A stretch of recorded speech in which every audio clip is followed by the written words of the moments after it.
Friends and colleagues, we are gathered today for the Tuesday, May 26th meeting of Halifax Regional Council. Halifax Regional Municipality is located in Mi'kma'ki, the ancestral unceded territory of the Mi'kmaq people. The municipality acknowledges the peace and friendship treaties signed in this territory and recognizes that we are all treaty people. And before we get underway, I'll just invite us into a moment of reflection, meditation, or silent prayer. Thanks.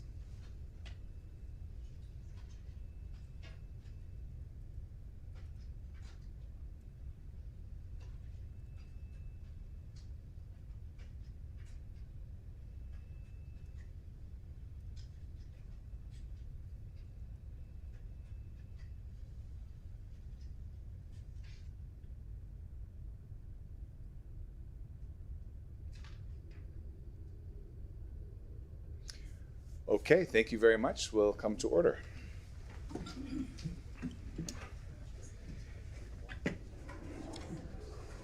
And colleagues, just before we turn to the special community announcements and acknowledgements, I just wanted to share with you the run of the day that we have today. There are some unusual things we have to fit in here. So we are convening now at 10 a.m. We do have a heritage hearing at 1 p.m. We have a scheduled in-camera presentation at 3. So at 3 p.m. or a few minutes to 3, we'll go in camera. And then at 5 p.m. we are going to recess so that members can join the citizenship ceremony reception in Halifax Hall at around 5:15 or 5:30, whenever they choose, before resuming back up here for the citizenship ceremony itself. The Citizenship Awards, I should say, itself at 6 p.m. So just so you understand the lay of the day, that's the way it's going to go. And with that, we will move on to item 2 on the agenda, special community announcements and acknowledgements. And the chair recognizes Councillor Steele, please. Thank you, Mr. Mayor. I'd just like to wish Councillor Hartling a very happy 50th birthday. And I know all the residents in District 13 would like to wish her that as well. So on behalf of Council, happy birthday. Bravo. Councillor Hensby, the floor is yours. That was 316 a long time ago. Thank you very much, Mr. Mayor. Coming up this Saturday, May the 30th, the Muscatobler Harbor Lions will be having its monthly breakfast at their facility there on the East Pepesic Road, starting at 7:30 till 10. Also, that same day, Saturday, the 30th of May, there's a bunch of bird walks being held across the municipality. I'll be hosting one that particular day at the Deanery Project at West Ship Harbor, so from 10 o'clock to 11:30. So anybody wants to come on by to have a nature walk on the Deanery property, they're more than welcome to come along. Also, May 31st is Pet Value Dog Walk Day in support of guide dogs. There'll be some dog walks in different places. I believe Porter's Lake Pet Value stores have one from their store up to the Chesapeake Fire Hall. So that's something that someone could participate during the day, on Sunday. And coming up on Monday, June the 1st, I have an opportunity to go to Mosier River North Road, way in the back country, to witness the Carbon Run Liming Project. There's the project where they dose the rivers there with some lime to try and cut down the acid content in the rivers for salmon and trout rehabilitation. So that'd be a good opportunity for those who are interested to come on out to Mosier River North Road. That starts at 1 o'clock on Monday the 1st. Birds, dogs, and fish. Thank you for the animal-themed announcement this morning, Councillor Hensby. And we will move to the Deputy Mayor, please. Thank you, Mr. Mayor. Yes, it is Bird Week in Halifax, and I'll also be hosting a bird walk on Saturday at 9:30 a.m., a meeting at the Urban Farm Museum in Spryfield.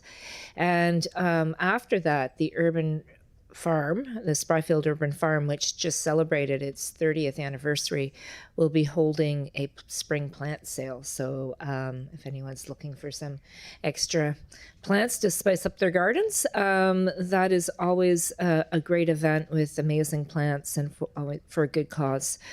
I also want to mention that the Mainland South Heritage Society is holding their AGM tomorrow on Wednesday evening at the Captain Spry Centre. And they've been around for a long, long time, and they've been very pivotal group in keeping the records and the artifacts, and holding meetings and opportunities for people to learn a lot about the community. And so, it's always an interesting time, an opportunity to learn something. And I just want to thank them for their ongoing efforts in the work that they do. Thank you. Thank you very much. Councillor Steele, please. Thank you, Mr. Mayor. Along with the theme of bird walks, the District 12 bird walk was scheduled for last evening, but the rain interfered, so it will be held this evening at Belcher's Marsh between 6 and 8 p.m. Unfortunately, I will miss being there, but I wish all the people walking around beautiful Belcher's Marsh a wonderful bird-friendly experience. Thank you very much. And moving to Councillor Hinch, please. Thank you, Mr. Mayor. My bird walk is this Saturday, May 30th at Needham Park. So it's from 9 till 11:30. So if folks can come out and join, that would be great. Thank you. Thank you very much. Seeing no other names, I will leap in myself. Colleagues, I'd like to recognize a special event that took place in our municipality over the weekend. Halifax was one of only a handful of Canadian communities, I think there were 7 across the country, that were selected to host a stop on the FIFA World Cup Trophy Tour, which gave residents from across the region an opportunity to be part of the incredible excitement surrounding this year's World Cup. I understand that 9,000 invitations were sent out to attend the BMO Soccer Centre trophy reveal. I don't know how many people showed up. I understand it was in the thousands, and it was quite a day out there. But beyond the trophy itself, the event was a wonderful reminder that that sport plays such an important role in our communities. It brings people together. It creates opportunities for young people to build connections across neighborhoods and across cultures. So on behalf of the Regional Council, I'd like to thank everyone who helped to make the event possible and recognize all the coaches and all the volunteers and the clubs and the athletes who continue to grow the game of soccer across our municipality. I know that our patios and bars and restaurants and living rooms will all be full of excitement as these games get rolling. Thank you for that. And I will now move to item 3 and ask if there is a motion to approve the minutes of May 12th, 2026, please. Moved by Councillor Gillis, seconded by Councillor Steele. Any discussion on the minutes? Seeing none, all in favor, show of hands, please, of approving the minutes, and the minutes are approved. Thank you. Brings us to item 4, approval of the order of business. Mr. Clerk. There are 2 additions to the agenda today. Item 17.5, personnel matter, and item 18.1, Councillor Austin Fair waiver, Alderney Ferry. Also 2 adjustments to the agenda order being proposed. Request to move item 17.3 to be time specific at 3 p.m. and to move 18.1 up to follow item 18.4.2. 15.42. Okay, thank you. Just going to keep up in my notes here. 18.1. 15.4. That would be 15.4.2. We're moving item 18.1 up Yep. to follow item 15.4.2. My apologies. Yep, got it. Thank you for that. Okay, is there a motion to approve the agenda as amended? Councillor Gillis, seconded by Councillor Hartling. And all those in favor, show of hands, please. And the agenda is approved. Thank you. This brings us to the item 5, the consent agenda. There are several items on the consent agenda today. 13.1.1, fly pass request for the Sale GP broadcast operations. 15.1.2, a property matter, May 2025, concerning Amalfi Way Park. 15.1.3, Housing Accelerator Fund surplus lands for affordable housing pilot program. Item 15.1.6, community beautification in Goodwood. 15.1.7, first reading of proposed bylaw U120, an amendment to bylaw U100, respecting user charges for ICE rental rates increase. And finally, 15.3.1, marketing levy special event reserve grants 2026 reports. And looking at the board, I see Councillor Austin, please. Thank you, Mr. Mayor. I haven't made this request before, but I think it's in order from changes we made. 15.1.7, I don't need to pull it off consent to talk about it, but I was just requesting, could we vote on that separately from the other consent? Certainly, we can do that. Thank you. And then we will go to Councillor Steele, please. Thank you, Mr. Mayor. I'd like to pull 15.1.2 off consent. So noted. Thank you. Okay, and seeing no other names on the board, is there a motion to approve the consent agenda as amended? Councillor Gillis, seconded by Councillor Steele. And for this, colleagues, we'll go to the digital voting.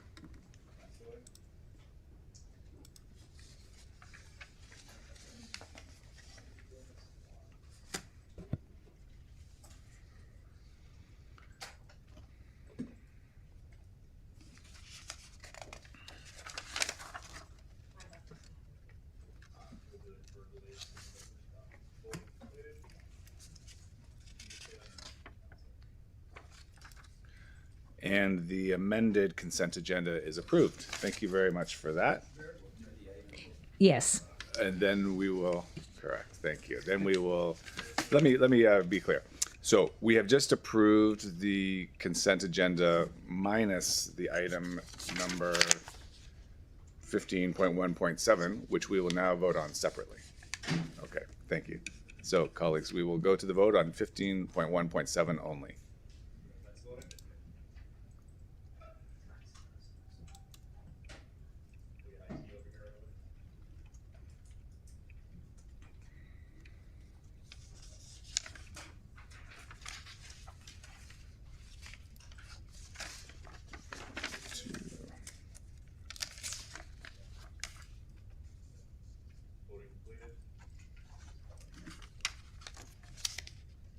And the motion carries.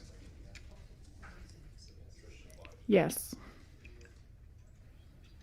Yes. Okay, we were just having a pause because a couple of the voting buttons aren't working, but the votes have been recorded verbally, so we're good to go. That brings us to item 6, business arising out of the minutes, of which there is none. Item 7, colleagues, any declarations of conflict of interest today? Seeing none. Item 8, motions of reconsideration, there are none. Item 9, motions of rescission, there are none. Item 10, consideration of deferred business, there is none. Item 11, notices of tabled matters, there are none. And that brings us to item 12, which, as we know, will happen at 1 p.m. It's the Heritage hearing. So skipping that, and we get to item 13, correspondence, petitions, and delegations. And I'll turn to the clerk to see if there's any correspondence today. Correspondence has been received and circulated for item 13.11, 15.12, and 15.14. Okay, thank you very much. And 13.11 passed on consent. So moving along, coming to item 15.1.1, second reading of proposed bylaw D601, an amendment to bylaw D600, respecting development charges for Dartmouth Cove. And I would wonder if anyone would like to put the motion on the floor. Councillor Austin, please.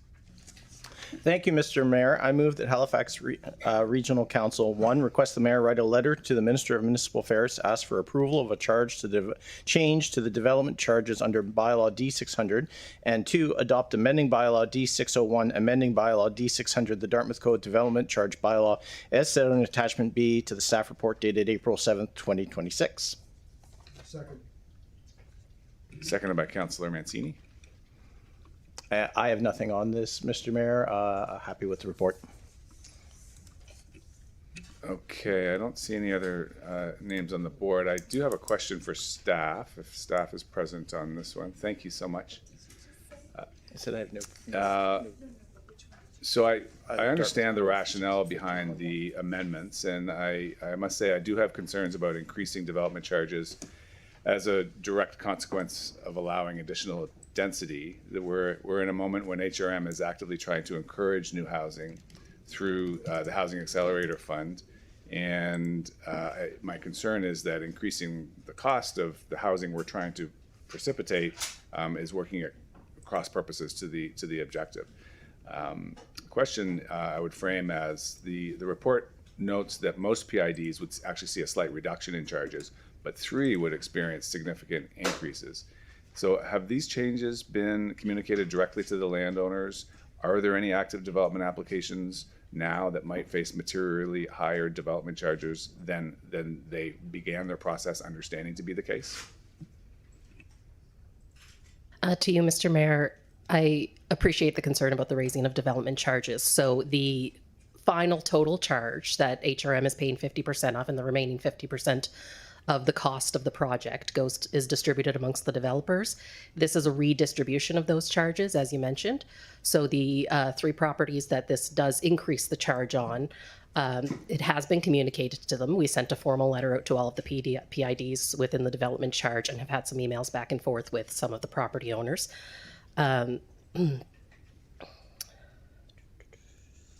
Could you repeat the second part of your question again? My apologies. Sure, yeah. Are there any applications in the pipeline that began understanding the charges to be one thing and that are now going to be surprised with significantly increased development charges?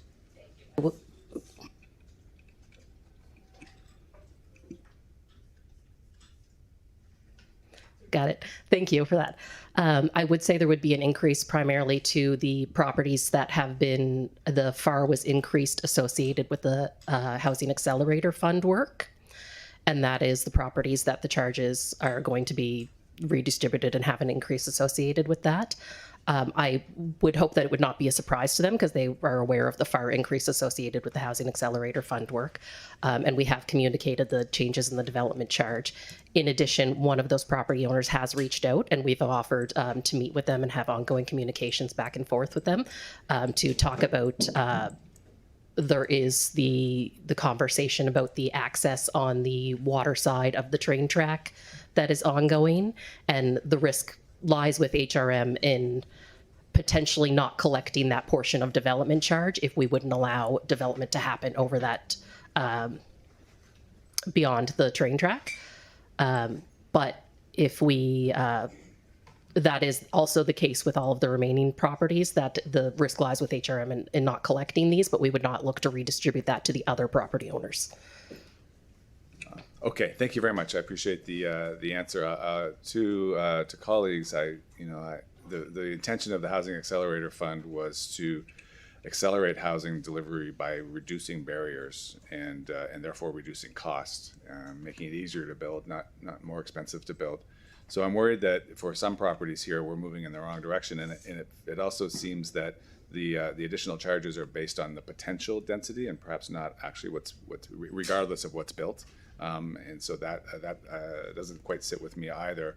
Of course, I recognize the importance of funding infrastructure, and I support the principle that growth should pay for growth, but we still need to ask whether this approach that we're being presented with today in Dartmouth Cove aligns with our approach to trying to precipitate more low-cost housing. So, colleagues, I'm afraid I will be unable to support the motion today. Thank you. And I see Deputy Mayor, please. Thank you, Mr. Mayor. I think the point about growth paying for growth is one that we really need to have more discussion about, because we already have some of the lowest development fees and permit fees in the country. The fact that we're putting the cost of development on the backs of ratepayers, where the benefit is specific to the developers, doesn't sit right with me. And when we look at our development charges that were frozen, they were frozen at a time before they were ever adjusted for inflation. And so while we often say, well, look at Ontario, they froze their development fees, that was done after they had been adjusted for inflation and to account for things like new fire stations, new police stations, new parks, all of the services and amenities and facilities, and as well as the hard infrastructure that's associated with development.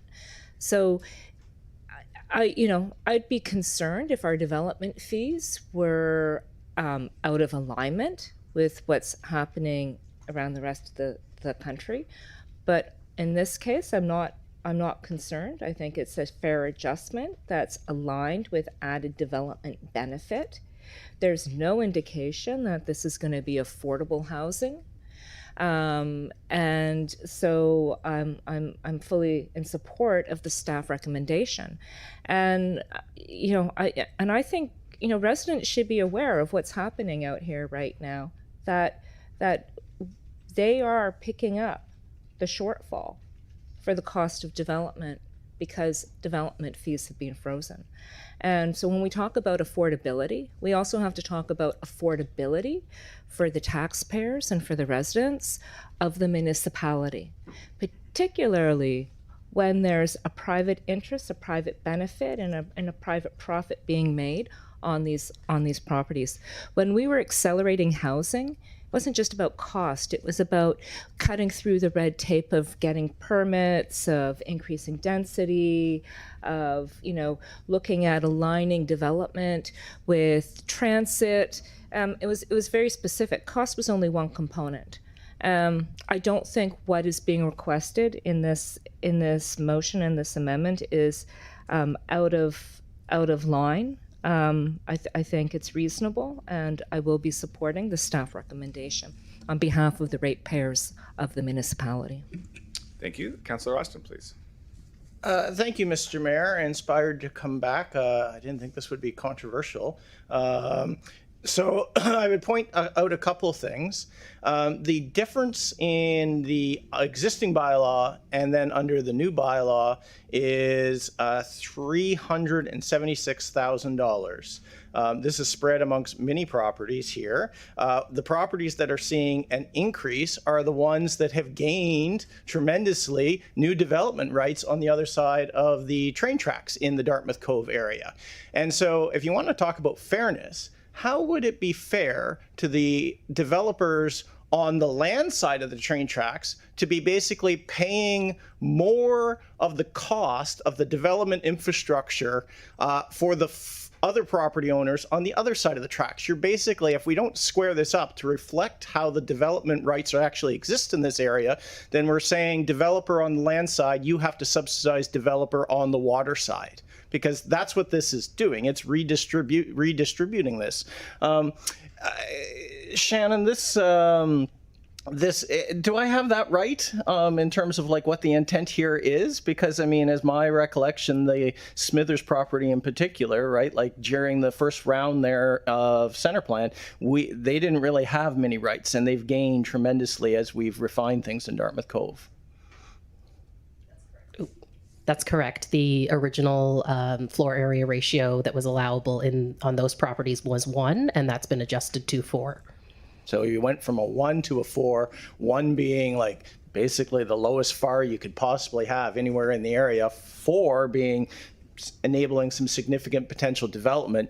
You need to rebalance the total charges. Otherwise, we're basically saying one developer is going to subsidize another one, and that's not fair. Thank you. Thanks. I'll just offer one more thought, and then we can proceed. As I mentioned, I do support and believe in the concept of growth paying for growth, but the proposal before us seems to say that potential density pays for growth rather than what's actually being built. So I will, in the spirit of that, I would, if anyone is interested in looking at alternative 2, amended in such a way that it does, the increased charges would reflect the increased project costs that are found on page 4 of the report. That would actually be growth paying for growth.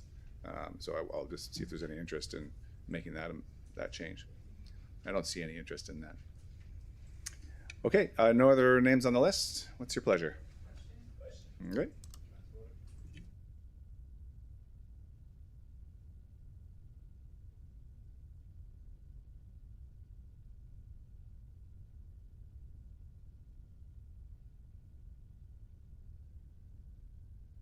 And the motion carries. We will move on past 1512, which passed on consent. Oh, sorry, I beg your pardon. This was 1512 was taken off consent by Councillor Steele, and therefore, Councillor Steele, the floor is yours. Thank you, Mr. Mayor. I move that Halifax Regional Council, 1, categorize, the title I should say first is Property Matter, May 2025, Amalfi Way Park. I move that Halifax Regional Council, 1, categorize the subject land as intergovernmental transfer as per Administrative Order 50 for conveyance to the province of Nova Scotia for the development of a childcare facility, and 2, authorize and delegate the Chief Administrative Officer to negotiate, approve, and execute an agreement of purchase and sale and any other agreements, including easement agreements, for the conveyance of the subject land at market value as required for intergovernmental transfer, as per Administrative Order 50 to the Province of Nova Scotia, on terms satisfactory to the Chief Administrative Officer. And 3, direct the Mayor and Municipal Clerk to execute on behalf of the municipality a warranty deed to the purchaser or its assignee, and to execute any other associated documents required to effect the conveyance of the subject land.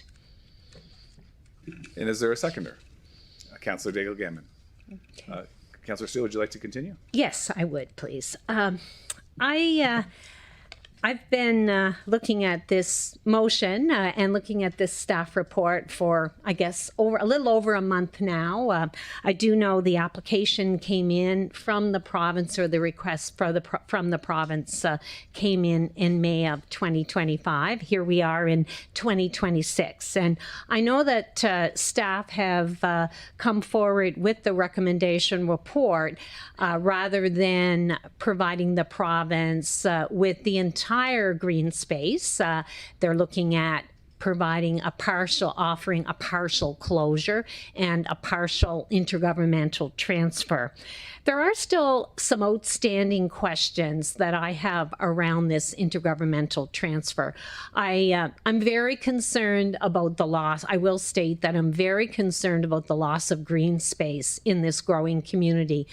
This green space provides an opportunity for the children of the area to have unstructured play. It's also used quite frequently as a dog park. So I do understand that the dog park area will be retained, and that's also a place where children can fly kites. Part of the green space is an area that has been used provided that children use for sledding and other winter play. So I will mention that. I hate to lose the green space. However, we will be acquiring some additional gymnasiums, playgrounds, etc., with the construction of the new Timberley P28 school that's being constructed immediately adjacent to the playground. I need to look at my time. My bigger concern here, and there's a couple of sentences in the report, is about traffic and traffic implications. Cars would be turning into the Amalfi Way Park area to access the child care center. Currently, there are no traffic signals there. Currently, there's no turning lane in the area. And when I look at the staff report, I see a couple of things that make me somewhat nervous. There's a reference to if and how the province plans to address municipal planning requirements. And also, the province has been advised that supporting traffic studies for this facility will be requested. And this may lead to financial contributions being sought for traffic and transportation improvements. So my concern is I need some assurances that there would be some traffic mitigations put in place to address what will be quite a lot of additional traffic. I know that I was unable to find concrete numbers around daycare needs in this area. I know that generally daycare needs are high across HRM, across the province, across the country, actually. I did receive some numbers about the number of children under 5 and the number of children under 7, but I couldn't find any real benchmark data on the actual need for daycare. Daycare is important. Am I out? Okay. The question is, can we seek a firm commitment from the province for the traffic mitigations? Thank you, Mr. Mayor.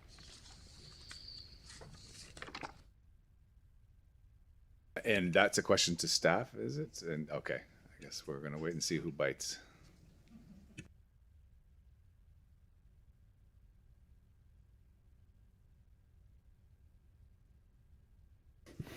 Thank you, Mr. Mayor. Richard Harvey, Manager of Policy and Planning. On the strict answer to the question, is there something firm? The answer is no.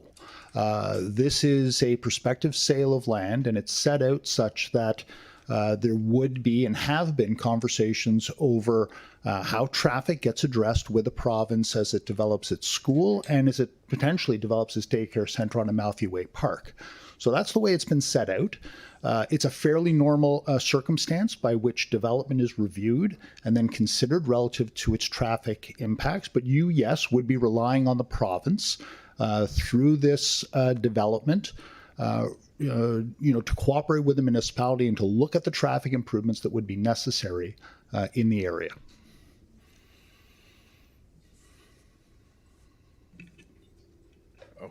Okay, back to you, Councillor Steele.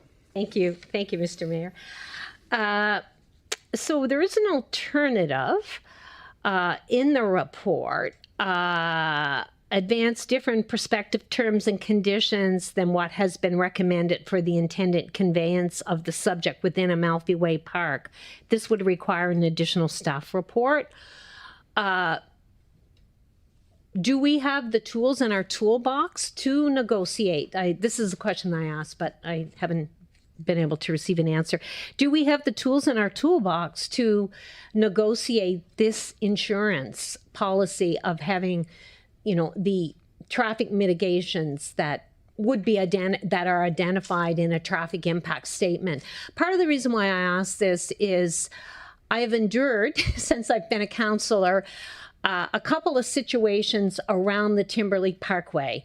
The installation of traffic lights at one end at the St. Margaret's Bay Road seemed to take forever. We're still waiting for traffic lights at exit 3. I receive 10 emails a day about this. The community does not, the Timberlake Parkway does not have sidewalks. We're so lacking in infrastructure in this area. So I need some assurances when we allow this to go forward that we will have some of these safety measures in place.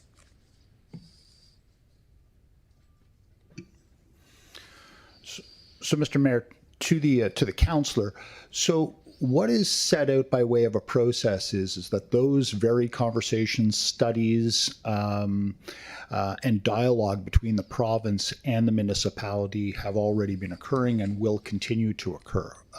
What I was responding to earlier is very much where you are inserting the actual infrastructure that would be possibly necessary as part of the real estate transaction. That would be a very cumbersome type of approach in many ways, but it could be done.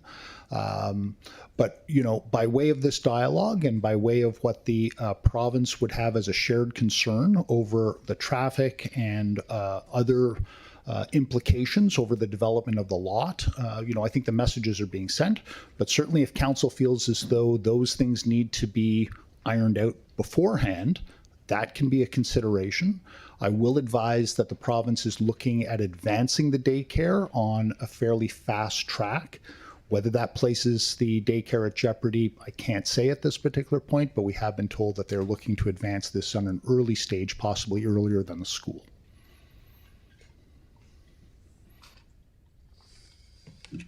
Okay, the clock has ticked out again there, Councillor Steele. I don't see any other names on the board. Council, what's your pleasure on this? The question's been called.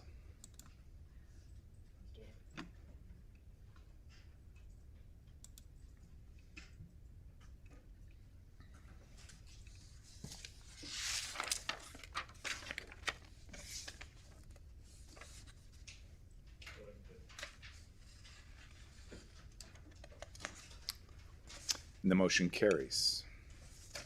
Thank you very much for that. We have passed on consent item 15.1.3, which brings us to 15.1.4, MPS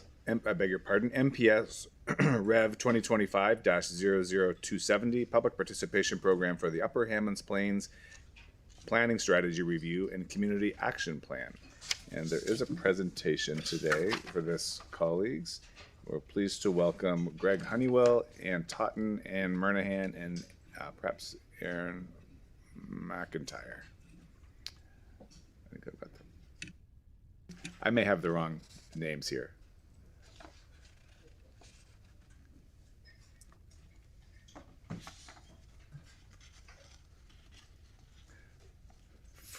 I'm going to correct myself if you'll allow me. Thank you. We always want to get people's names right when we can. So I do have the correct names here. Josiana D'Souza, Devin Paris, Miles Agar, Leah Perrin, and Aaron McIntyre in support. The floor is yours when you're ready. Thank you.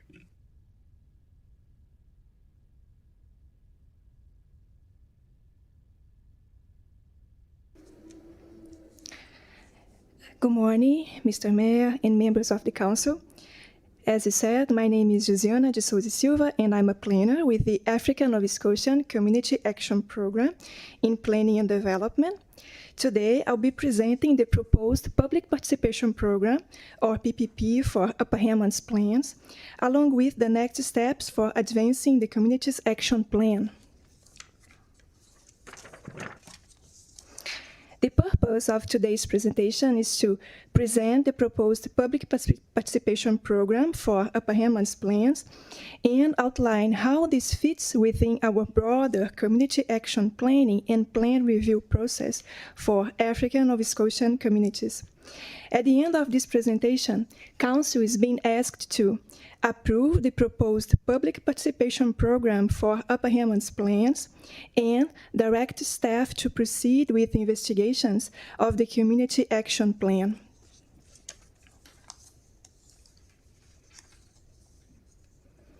Upper Hammonds Plans is a historic African Nova Scotian community with settlement that dating back to the early 1800s.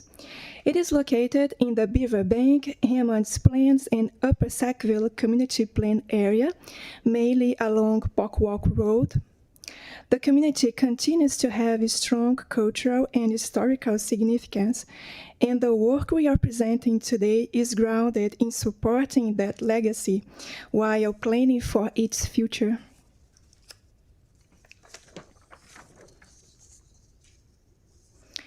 This work is part of the African Nova Scotian Community Action Planning.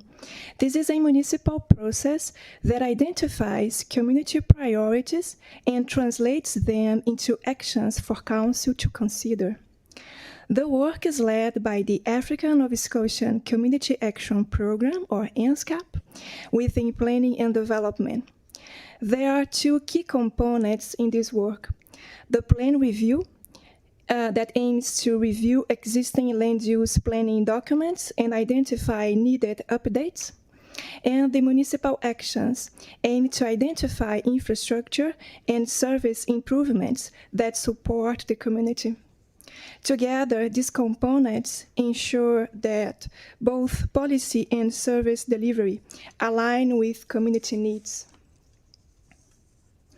This work was initiated by Regional Council in September 2024, and staff has been working with the community since that time to shape this program. The Public Participation Program for Upper Hammonds Plans was co-developed with the Upper Hammonds Plans Visioning Committee, which includes the Upper Hammonds Plans Community Land Trust, the Upper Hammonds Plans Community Development Association, the Emmanuel Baptist Church, and the Melville Land Tract Protection Society. This committee was established by the African Nova Scotian Road to Economic Prosperity as part of the community capacity building. The ANSCAP team was invited into Upper Hammonds Plans following this initial work. This collaboration ensures that engagement reflects community leadership and priorities.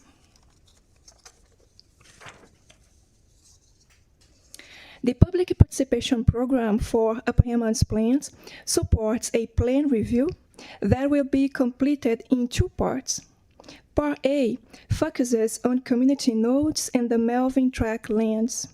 This includes proposed amendments to enable community-led development priorities.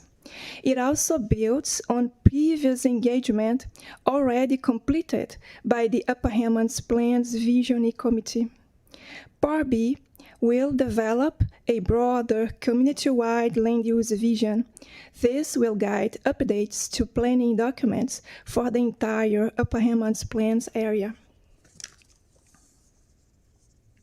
In parallel, the Upper Hammonds Plains Community Action Plan reflects priorities identified directly by community members, focused on key infrastructure and service improvements.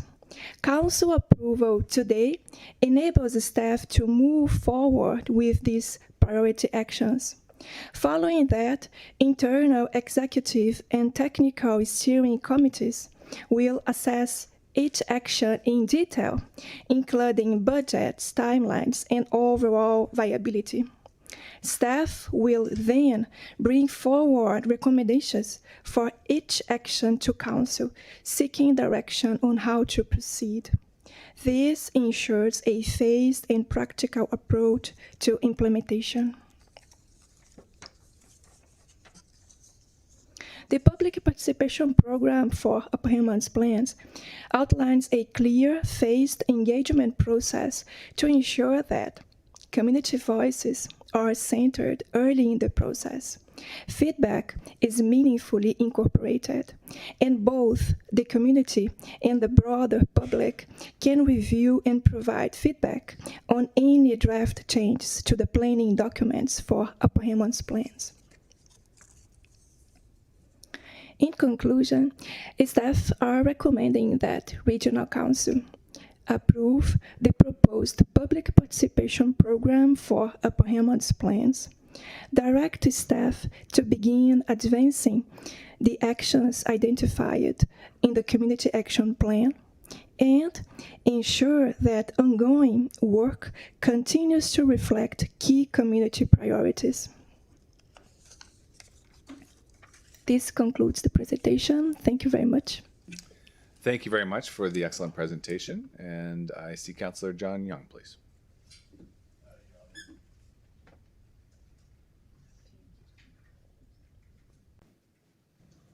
Thank you, Mr. Mayor. I'd like to put the motion on the floor that the Halifax Regional Council direct the Chief Administrative Officer to continue the Upper Hammonds Plains Planning Strategy Review and the Upper Hammonds Plains Community Action Plan that includes the following actions. Number one, follow a public participation program for the Upper Hammonds Plains Planning Strategy Review in collaboration with the Upper Hammonds Plains Visioning Committee as outlined in Attachment A of the staff report dated May the 19th, 2026. Number two, ensure that the matters identified in the Upper Hammonds Plains Visioning Committee as outlined in Attachment B of the staff report dated May 19th, 2026 are investigated and addressed wherever possible through the Upper Hammonds Plains Community Action Plan. And number three, ensure the Upper Hammonds Plains Community Action Plan process continues to explore key priorities related to affordable housing, community-led development, community-owned space, community capacity and togetherness, green space, traffic and pedestrian safety, equitable infrastructure, and meaningful governmental partnerships. So move. Second. Thank you. Seconded by Councillor Gillis. Yeah, I'd just like to continue a bit. Yes, based on the staff report and the presentation, thank you very much to the NSCAP team.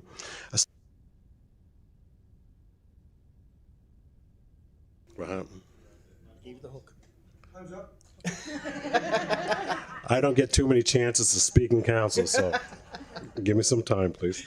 So the Upper Hammonds Plains Planning Strategy Review and the Community Action Plan, it outlines the priorities and the actions aimed at ensuring that the historic African Nova Scotia community of Upper Hammonds Plains achieves its goals for land use planning levels of municipal services, infrastructure. This includes that was mentioned in the report of affordable housing, community-led projects, decision-making, green space, potential transit and pedestrian safety, economic enterprise in the community, those opportunities utilizing the current assets, egress planning, water, fire prevention, and continued collaboration with 3 levels of government and private stakeholders. I am very much pleased with the report, and I will just wait to see if there's any feedback from my colleagues here, and I'll come back a little later to close. Well, Councillor Young, I don't see anybody else on the board. You may want to close now. Okay. The staff report was good. The community-led aspects of the priority actions identified a good starting point for the ANSCAP team to do their public participation program. I am counting on the Regional Council for support and approve of this motion. Thank you. Thank you very much, Councillor Young, and the question has been called.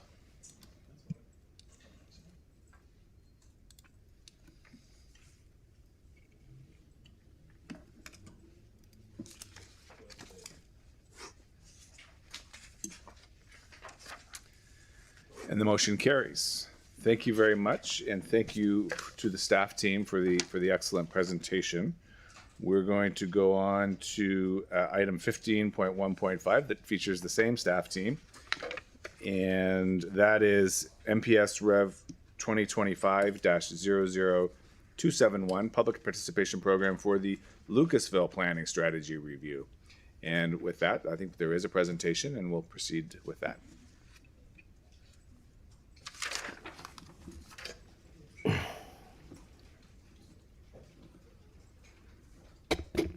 You're on.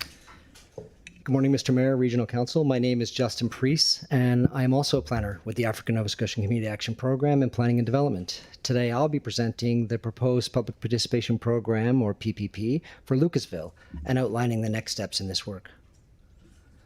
The purpose of today's presentation is similar to that of Lucasville, but I will be presenting the PPP, or the Public Participation Program for Lucasville, and also outlining how this fits within the broader community action planning and review process for African Nova Scotian communities in general. At the end of the presentation, Council is being asked to approve the Public Participation Program so we can move forward with public engagement. So Lucasville, if you see the context map on your screens, is a historic African Nova Scotian community, also like Upper Hammonds Plains, with settlement dating back to the early 1800s. It's located within the Beaverbank, Hammonds Plains, Upper Sackville Plan area, and primarily accessed along Lucasville Road. The context is important as the work focuses not only on land use, but also on supporting the long-term sustainability and prosperity of this historic community. This work, similar to Upper Hammonds Plains, is part of African Nova Scotian Community Action Planning. And without going into the details, it's the same, pretty much the same exact process that we follow 2 key components. We do a plan review, and alongside of the plan review, we evaluate, refine, and confirm municipal actions for the community in terms of services and infrastructure supports. So together, these components ensure that both policy and service delivery align with communities' needs. So this project was initiated by Regional Council on September 2024, and staff have been working with the community of Lucasville since that time to shape this program. The Public Participation Program was co-developed with the Lucasville Vision Committee, and the Lucasville Vision Committee includes 4 representative African Nova Scotian community boards: the Lucasville Community Association, the Lucasville Greenway Society, the Lucasville Education Board, and the Wallace Lucas Community Center Board. Similar in context, the council directed staff to work with the Lucasville Vision Committee in 2024, and that committee was established through the Road Economic Prosperity, who, similar to Upper Hammonds Plains, went in early and established capacity building for the purpose of moving forward with the community actions and desires, but also it set the stage for us to be invited in and to initiate action planning with council's direction. So the plan review will consider all land uses with a focus on the following key themes: housing form, patterns, and affordability, environment and culture, and governance. And there are also 15 preliminary priority actions in your staff report. They will guide the work as we move forward, And of note, Council is not being asked to approve a final action plan for Lucasville today. This is about approving the public engagement process only for this community. We will work with the community through the plan review process alongside of it. And as we work through all the vision for land uses for the future of the community, it'll help inform a formal action plan that we will come back to Council with in the future for adoption and direction. So this public participation program outlines a clear phased engagement as well to ensure that community voices are centered early, as we've heard, feedback is meaningful, incorporated, and both the community and the broader public can review and provide feedback on any draft changes to the planning documents for Lucasville. So in conclusion, staff recommend that Regional Council approve the proposed public participation, and it is recommended that Regional Council direct the Chief Administrative Officer to continue with the Lucasville Planning Strategy Review and follow the public participation program as outlined in Attachment A of this report. And second, further review and refine the matters identified by the Lucasville Vision Committee as outlined in Attachment B that you have with your report, and report back to Council for further direction on the Lucasville Community Action Plan as I discussed previously. Okay, thank you very much Thank for the you. presentation. Councillor Young, please. Thank you, Mr. Mayor. I'd like to put the motion on the floor that the Halifax Regional Council direct the Chief Administration Officer, number one, to continue with the Lucasville Planning Strategy Review by following the public participation program as outlined in Attachment A of the staff report dated May 19th, 2026, and number two, further review and refine the matters identified by the Lucasville Vision Committee as outlined in Attachment B of the staff report dated May 19th, 2026, and report back to Council for further direction of the Lucasville Community Action Plan. So moved. Seconded, I believe, by Councillor Steele. That's with his hand that I saw there. Oh, that's very generous of you. Councillor Gillis on the second. Thank you. Councillor Young, the floor is yours if you'd like to carry on. It's similar to the Upper Hammonds Plains. This public participation program for Lucasville Planning Strategy Review should be able to collect the information and the feedback from the community members of Lucasville to help the future planning and legacy projects for the community. The ANSCAP team has been working quite diligently in the community, and hats off to them for all the work that they're doing. And if there's other councillors who have African Nova Scotia communities in their districts that have not worked with ANSCAP, it'd be good for them to reach out to ANSCAP to see how they're doing things in the communities that were mentioned before, as along with Beachville. So other than that, I'm just looking for support from council to approve in this motion so we can go forward with the public participation program through ANSCAP. Thank you. Thank you very much. Councillor Gillis, please. Thank you, Mr. Mayor. I'm happy to support this. I think the folks of Lucasville, as well as Upper Hammonds Plains, have waited long enough to be part of this, and I'm happy to support them. I just do want to correct something that is in the record that's in the report. The first line of the background, it states that Lucasville lies in District 15. It actually lies in District 14, so I just wanted to make that clear on the record, so where Councillor Young is actually representing Lucasville. Thank you. I'm happy to support this. Excellent. Thank you. Councillor Steele, please. Thank you, Mr. Mayor. I'm also happy to support the motion. I do note in the report you reference working in partnership with the Road to Economic Prosperity and ANSAIO. I won't try to say the acronym. Maybe can you just talk about how that partnership works? Because I know it applies to, whether it's Beachville or whether it's Lucasville or whether it's Hammonds Plains, Upper Hammonds Plains. So maybe you can just explain. During our budget discussions, we had a lot of discussion on the Road to Economic Prosperity and their role in the community in enabling prosperity. So I'm wondering how the partnership works for the benefit of all the communities. Through you, Mayor, to the Council. So thank you for the question. My name is Devin Paris, and I'm the lead for the African Nova Scotian Community Action Program. And early on in our work, we often involve the Road to Economic Prosperity and partner with them to build capacity with the different communities that are interested in action planning. Oftentimes, a lot of communities have different organizations that might have different priorities or different goals, some aligning, some might not aligning. So what the Road to Economic Prosperity does is that they meet with all these groups together. They build out what we call a strategic plan, which outlines, the different things a community wants to see accomplished. Those things could be done through HRM. Those things could be done through the province, maybe through private enterprises, any of those kind of things. And once the community builds that capacity and builds that plan, then we often begin doing our ANSCAP work with different communities. So the Road to Economic Prosperity is a really crucial partner that we have to make sure that we have that capacity built up in communities, so we're able to carry out our action planning work. And then for ANSIO, our African Nova Scotian Affairs Integration Office is really key to building connections with community as well from the HRM side. So ANSIO is always present with us when we're doing engagements, and we often collaborate on the different pieces of work that we have with our African Nova Scotian Affairs Integration Office. Okay, thank you. That's helpful. Thank you for that. Anyone else, colleagues? Okay, not seeing any other names. The question was called.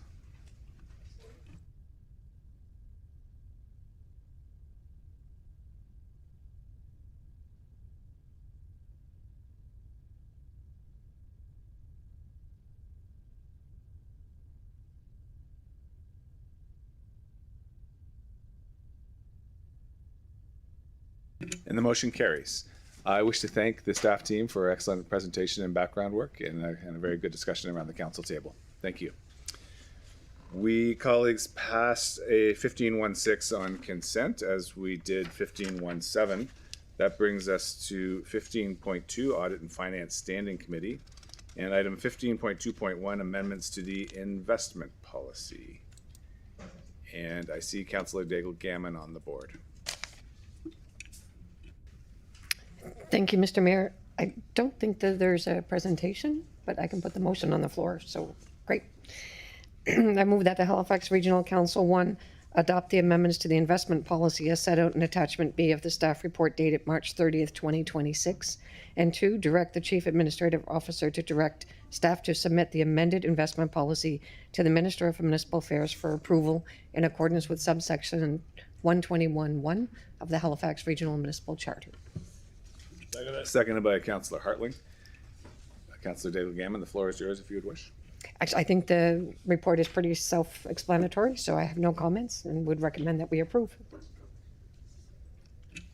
See no names on the board. What's the pleasure? Question is called.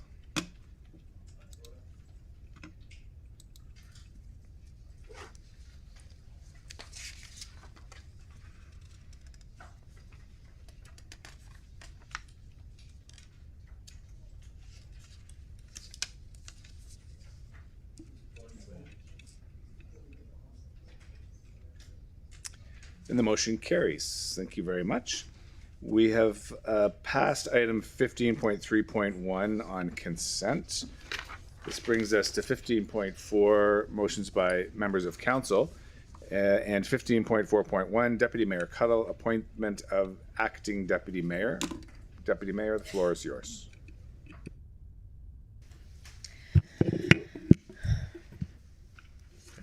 Thank you, Mr. Mayor. I move that Halifax Regional Council appoint Councillor Tony Mancini as acting Deputy Mayor from Thursday, June 4th, 2026 until Monday, June 8th, 2026. Second. Thank you, Councillor Steele. This is required because both the Mayor and I will be attending the Federation of Canadian Municipalities annual conference, and we will both be out of the city, so we need someone here to hold the fort. So, past Deputy Mayor, thank you. I hope you'll accept this responsibility. Thank you. Thank you very much for that. And Councillor Hensby, the floor is yours. As long as it doesn't wear any haberdashery. No haberdashery. Okay, shall we have the question? Questions called.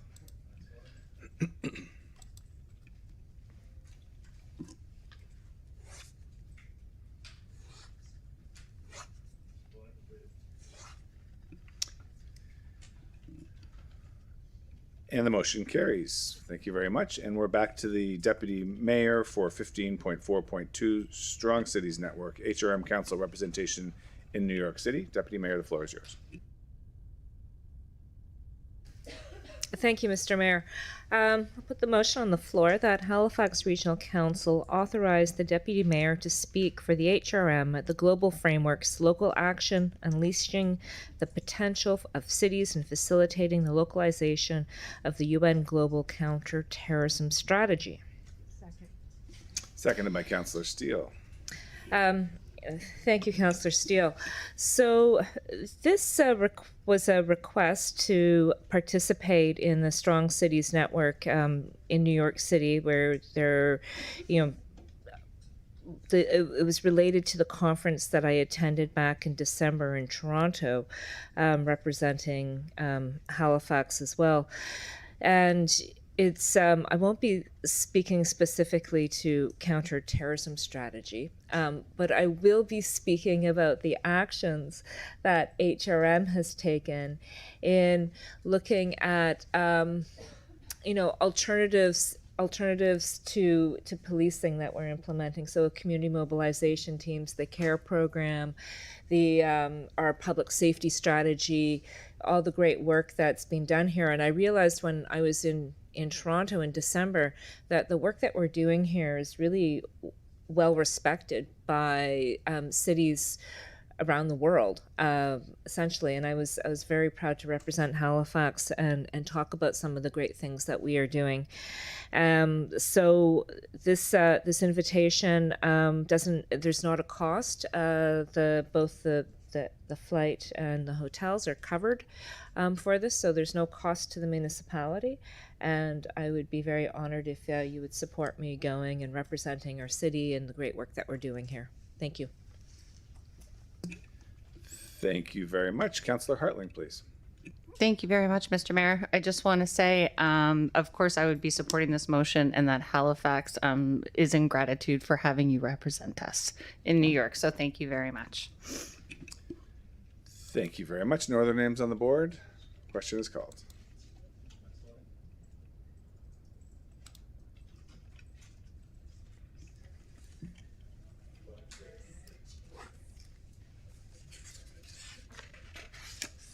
And the motion carries. And then, colleagues, in accordance with our approval of a modified order of business, we are going to jump to item 18.1, which is Councillor Austin's interest in a fare waiver for the Alderney Ferry. And Councillor Austin, the floor is yours. Thank you, Mr. Mayor. So I move that Halifax Regional Council waive Section 17 of Administrative Order 1 requiring a staff report from the Chief Administrative Officer, CEO, and direct the CEO to waive fare collection on the Alderney Ferry as soon as possible and to continue to waive fares for as long as the service remains operating at 30-minute frequency or until Council provides additional direction on resuming fare collection on June 23rd. Second. Seconded by Councillor Mancini. Thank you, Mr. Mayor, and thank you, Councillor Mancini. So I'm going to start by just talking a little bit about timing. There's good and bad timing. The good timing is, on the systematic kind of longer term sort of issues, we already have a review underway of the ferry service. I've had the chance to talk to the consultants on that, and we'll be having a report back to council, which will include things like our approach to asset management to try and get at, well, are there systemic issues at play that have led us to where we are here? So that's the good timing, that work's already underway. The bad timing is the Christopher Stanix didn't get the memo, and the supply of parts out there is very limited. And we just went through not one, not two, but 5 full months of service disruption. And now we're looking at yet even more time where the Alderney Ferry we're not able to deliver the service at the way that we've promised the public that we've planned for. And there's a real impact to that. There's an impact on people's lives. I know my colleague in Dartmouth hears about it as well. There's an impact to people's lives. Their routines are disrupted. It's definitely an inconvenience. And I worry about what it means for long-term ridership, right? Because we went through a situation with labor supply and now it's part supply with the ferries. Like the reliability piece of the ferries has taken a real reputational hit. And, I'm not one for grandstanding motions or anything. I would not bring this forward. I did not bring something like this forward during the whole other breakdown. But we are just so past the point of this being a routine situation that I think a more meaningful gesture, a more meaningful support of the service rather than just a public service announcement and sorry is required in this instance. And I think back to the transit strike in 2012. Once the strike ended, we made the transit system entirely free for a month, right? Because we recognized that we had put people through a lot of inconvenience, that the service had taken a hit, that ridership had taken a hit, all of those pieces. All of them apply in the same way in this situation at a much smaller scale, but they apply. This is not a routine disruption at this point anymore, and I think that requires some leadership and action on our part. So we need to continue to focus on the long-term piece, and we got that work coming forward, report to us. But I think in the short term, we need to do something at this point, right? Where the public needs some gesture from us on this, and I think providing people with some relief on the fares is it's what's available in the here and now on this. So I would appreciate the support on this. I know there's probably questions in terms of the cost, and I appreciate that staff did some quick back of the napkin type stuff. I'm wondering if probably in the interest of questions that will come up on this, if I could throw the baton over to either the CEO or to Robin as to what the cost implications would be. For sure. So where we're looking to waive the report, we'll provide just a quick economic overview of the revenue that we would forego. Basically, we'd be looking at, in all likelihood, having to refund monthly passes for the month of June, given that this is likely. Well, let me start with the parts are in transit. No pun intended. Our experience of getting them over the border has not been great, so there is a risk, even though they're on their way, and there are 2 orders on their way of these parts. It may take time, so we can't give a very good estimate. In fact, we know better than to give an estimate at all at this point, other than to hang in there and trust that we're working as quickly as we can. And these orders have been placed for a while. This is not something we waited for. So, based on this motion, as the way we understand it, we would likely proceed to those that both bought monthly passes. We'd reimburse those for June. The cost per weekday is roughly $8,000. Saturdays is about $14,500, and Sunday is about $10,500. So if you start to just look at a month from June 1st to June 30th, for example, the total revenue foregone would be $275,000, roughly. If we were to, and again, I'm not trying to suggest that the parts are going to take till the end of August, but to give you a perspective and why I think the councillor is looking for a check-in back on June 23rd, is from June 1st to August 31st, we'd be foregoing revenue of $855,000. So the only other piece I think I would add around this on the implications is that the way this would work, if your trip starts on a ferry, your trip will be free if it continues on a bus. If your trip starts on a bus, your trip will therefore not be free on the ferry because you're paying the revenue at the bus. So I think that's the only other bit. So roughly speaking, it's about an average of $9,200 per day for each day that we go with the free service.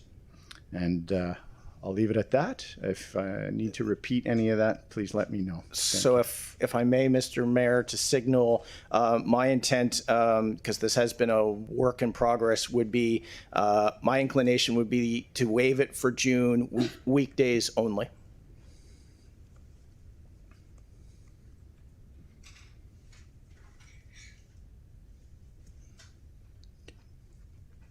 I'm good. I've used Okay, my all right, time. I very good. appreciate the indulgence to clarify my intent. Very good. We'll go to Councillor Mancini, please. Thank you, Mr. Mayor. Thank you, Councillor Austin. Yes, we've heard it quite clearly from our residents and the users.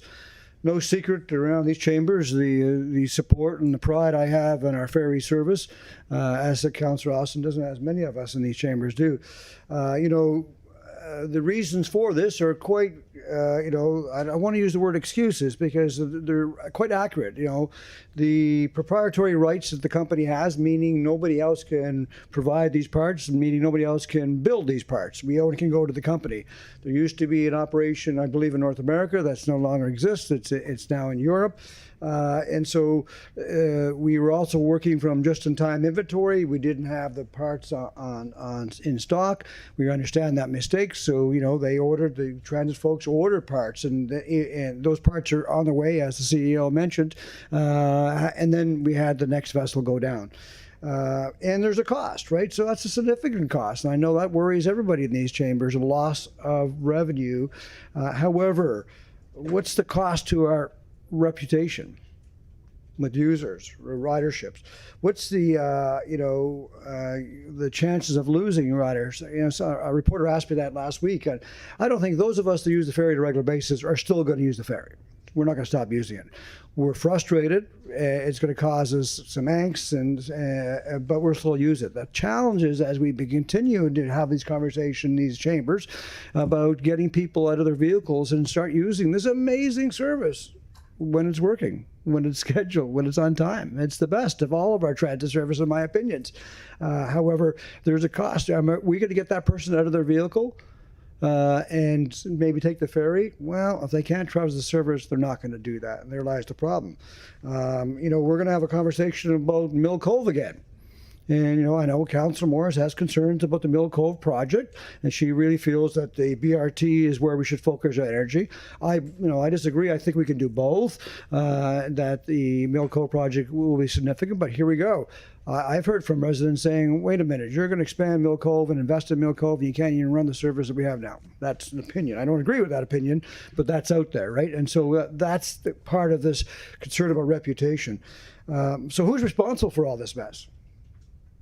Well, there's a lot of conversation. We're doing the assessment of our service right now, but responsibility, I think, needs to come with the senior folks at Transit. It needs to come with the 16 of us and 17 with the mayor in this room, because it's on our watch. And so, I respect the men and women that work day in and day out on our ferry service. It's not them. It's the leadership, and that's us. And Councillor Austin talks about leadership. So I support the motion. I think we need a clear message out there. I really believe in this service, but it's frustrating to continue to have to defend it when people show up and go, what? It's not working anymore. It's a real shame. So this is leadership. This is action. I know there's a cost, but think about the other costs. Thank you, Mr. Mayor. Thank you very much. And we'll move to the Deputy Mayor, please. Thank you, Mr. Mayor. Councillor Austin, Councillor Mancini, totally respect that you're sticking up for your residents and for the service in your area and wanting to do something. I think we got to realize that problems exist across HRM Transit.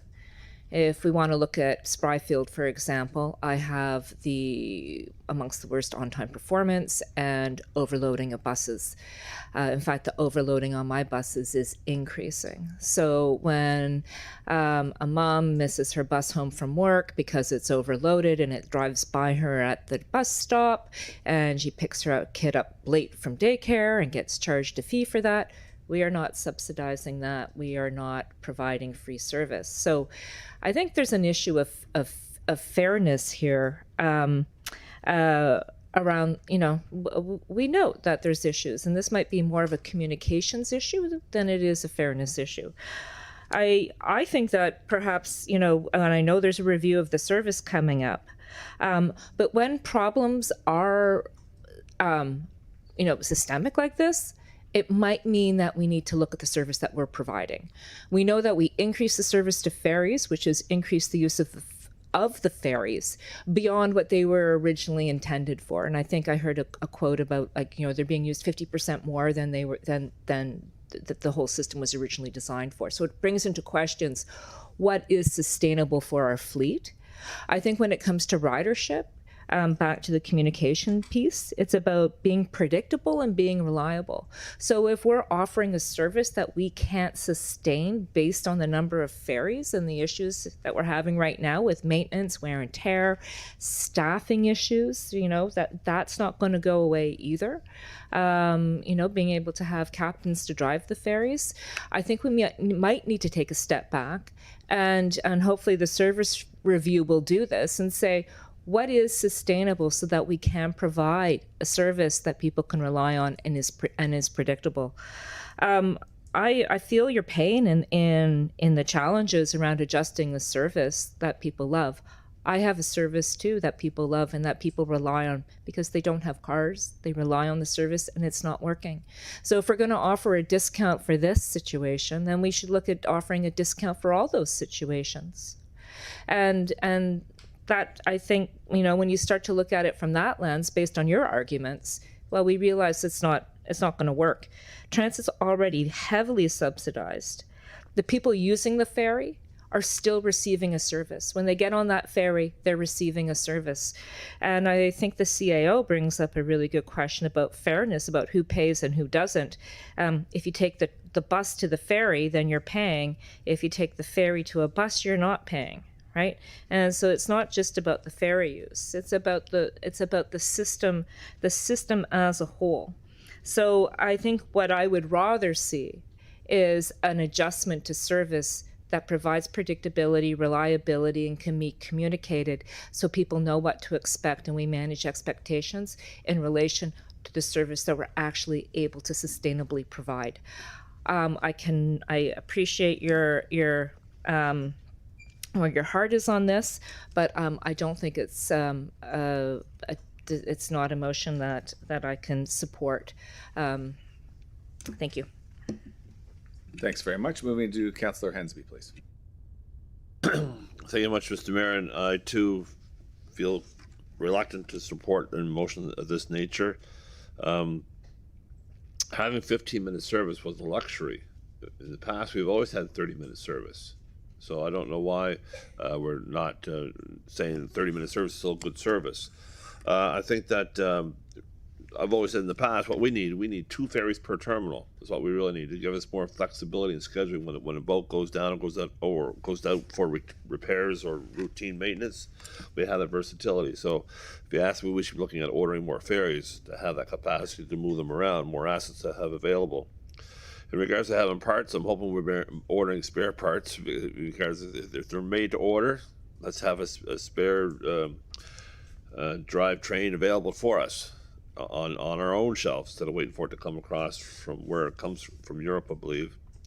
But I think that as convoluted as trying to say who pays for what, who pays for when, refunding of passes and stuff, I think we should just grin and bear it. We've been providing, I believe, shuttle service as an alternative for those who need to get from the ferry terminal across Halifax on a faster way instead of waiting half hour. So I thought we had ferry shuttle service available. So I think that the service alternatives are there, and I will not be supporting the motion. Thank you. Thank you very much. We will move to Councillor Young, please. Thank you, Mr. Mayor. Yeah. I would only want more or even a service in my district, but that's something else. But I see the loss of revenue. I think that's very important. Also, too, as this keeps happening now to another different ferry, so what are the future commuter expectations if this occurs with another ferry? Are we going to give them a discount too, a couple months down the road? I think we should stick. I follow Councillor Hensby's. There are shadows in place, and we should stick with what's there. I do not think we should lose the revenue. And I think what should happen is that we just move forward with what's already in place. And more, I can't wait for the service review to come back. I'm really waiting for that, because obviously changes are going to have to be made once the review gets back, based on the situations that we go through on a daily and weekly and monthly basis in the HRM. So I won't be supporting this either. Thank you. Bye. Thank you. Councillor Steele, please. Okay. Thank you, Mr. Mayor. I understand entirely why Councillor Austin brought forward this motion and why Councillor Mancini fully supported it. I worry about this motion as a bit of a slippery slope. I think one of the things we've talked about is trying to get more of our revenue from fees. And so this is going entirely in the opposite direction of that.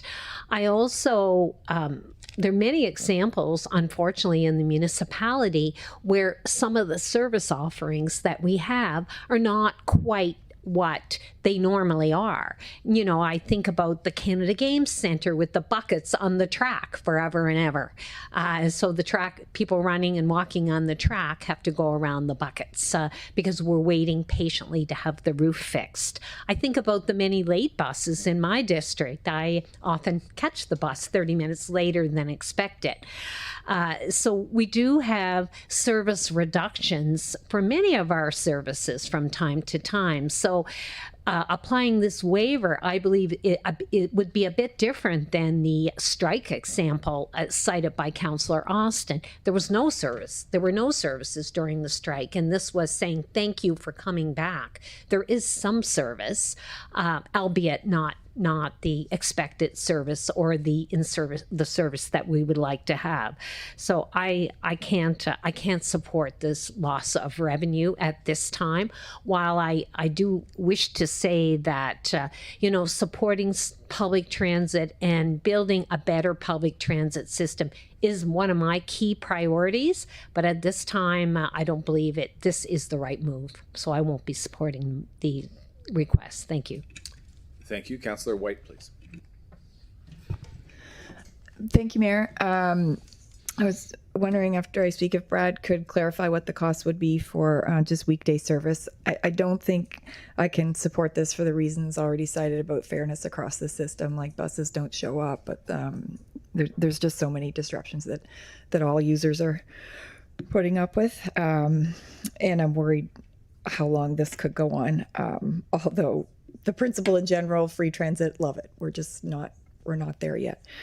I just wanted to comment on the 15-minute service. That's been in for quite a number of years, 8 or 9 years, as I understand it. It's a really important thing going forward to connect our downtowns. There's even a wish for with the downtown business plan to make that free. So, having the service there at all is really important to be able to have reliability and good commerce between both our downtowns. I see it like a sidewalk. So keen to see that continue. I think I've said everything there, but I'd be curious to hear from Brad on the weekday cost. Thank you. Thank you. Weekdays are $8,000 a day, so we'd be looking at roughly $40,000 a week, $200,000 a month. So 200K, yeah. Thank you. Thank you. Okay.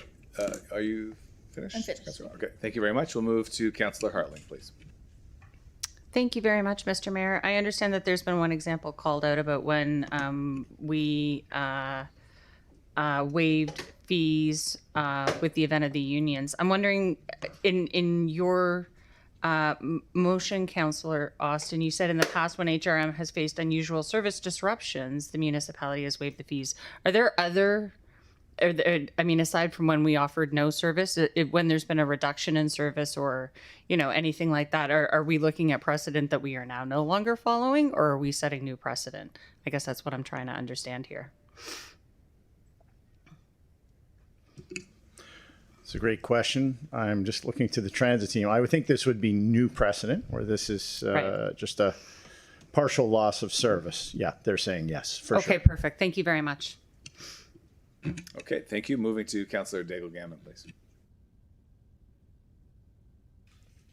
Thank you, Mr. Mayor. That came up quicker than I thought. I was here writing. It's a challenge because you want to support our public, but even though we say like what the cost might be the weekday up to $100,000 a month, that's what revenue we're not going to collect. But there is also still the ongoing costs because you're not reducing staff, right? So you're not making any changes there. So there's still the cost to provide this service. It's not like those costs have gone away and you're balancing the ledger in any way, shape, or form. So I guess what I'm worried about is when we set our budget and we say this is what the fee structure is, and Transit came forward and did their business plan, that then this cost now would have to be borne by the entire taxpayers within HRM. And again, we get really challenged by when does that happen and when does it not happen. And so it's a challenge to support this motion, but I do, as my colleagues have said, really understand it. But when I think back to our budget discussions, I have a hard time being able to support it. So that's my thoughts. Thank you. Thank you for that. Councillor Morse, please. Thank you, Mr. Mayor. I see we have Robin Garris here from Halifax Transit. I'm just wondering if you could comment on if we approve this, how you would operationalize it, and if you think that is a good thing to do to restore confidence, or if there are other things we might do that would better restore confidence. Thank you. Through the chair to the councillor, Robin Garris, Executive Director, Halifax Transit. Thank you very much for the opportunity. Earlier on today, I heard whose responsibility is this. So first and foremost, it's my responsibility. I took the job on as Executive Director, and I get the positives and the negatives of what happens with the service and our customers. So 100% this is a transit issue. I just wanted to clarify that a lot of this has never been through lack of inventory. We did have inventory for parts. The parts depleted because of ongoing same type issues. So the inventory that we had that are very costly were depleted, and we've made multiple orders, and now we're just waiting for that order to come back here. And I think we've talked about the proprietary parts issue, where very difficult, one supplier proprietary parts. We're at the liberty of you've probably heard me talk about the differences between uncontrollable delays and controllable delays. Well, these seem to be the uncontrollable delays that nobody likes. And I've tried to be transparent with our customers and with the media in terms of this doesn't look good on any of us, especially transit, and we're doing the best we can with the support of council and everybody in terms of getting our ferries back to where they need to be.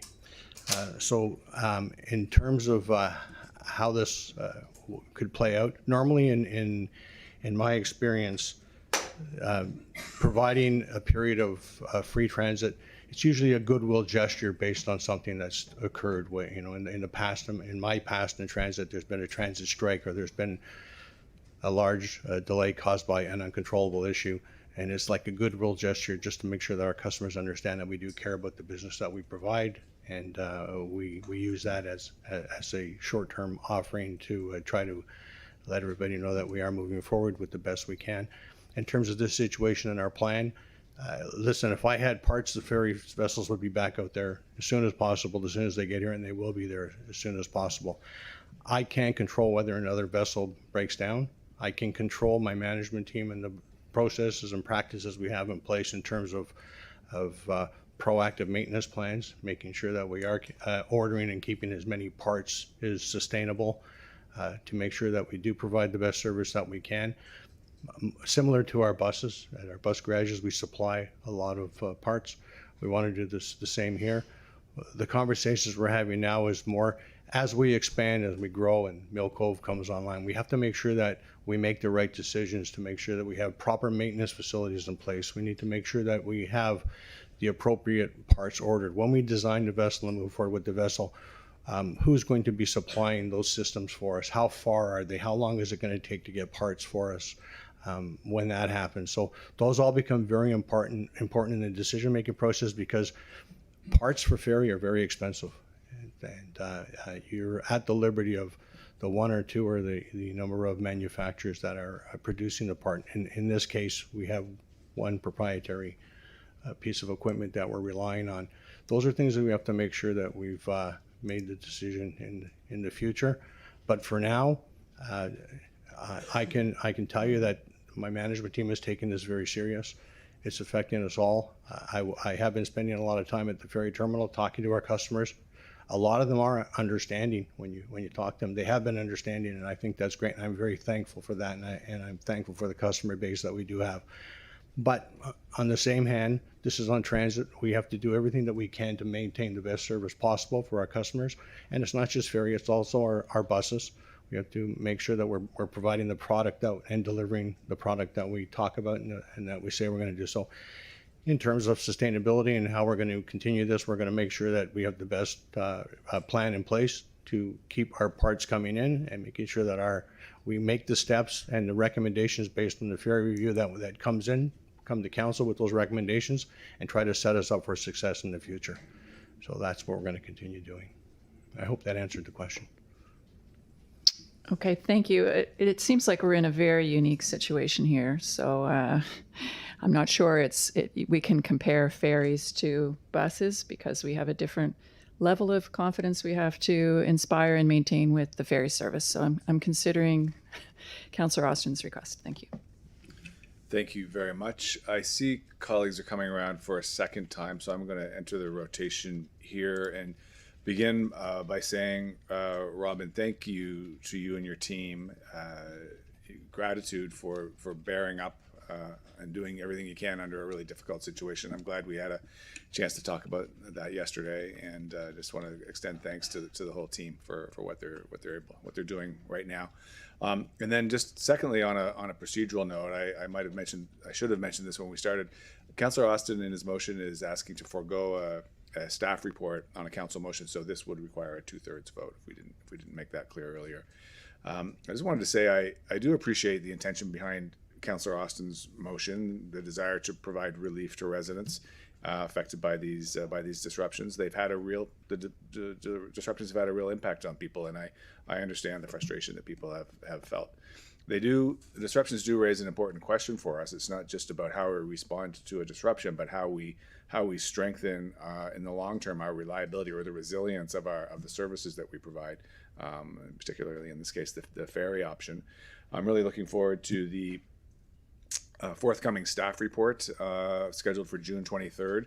The report, I think that report process matters. We want to make decisions based on thorough information. That report will give the council financial, operational, and risk information that we need to make really good decisions on matters of public policy.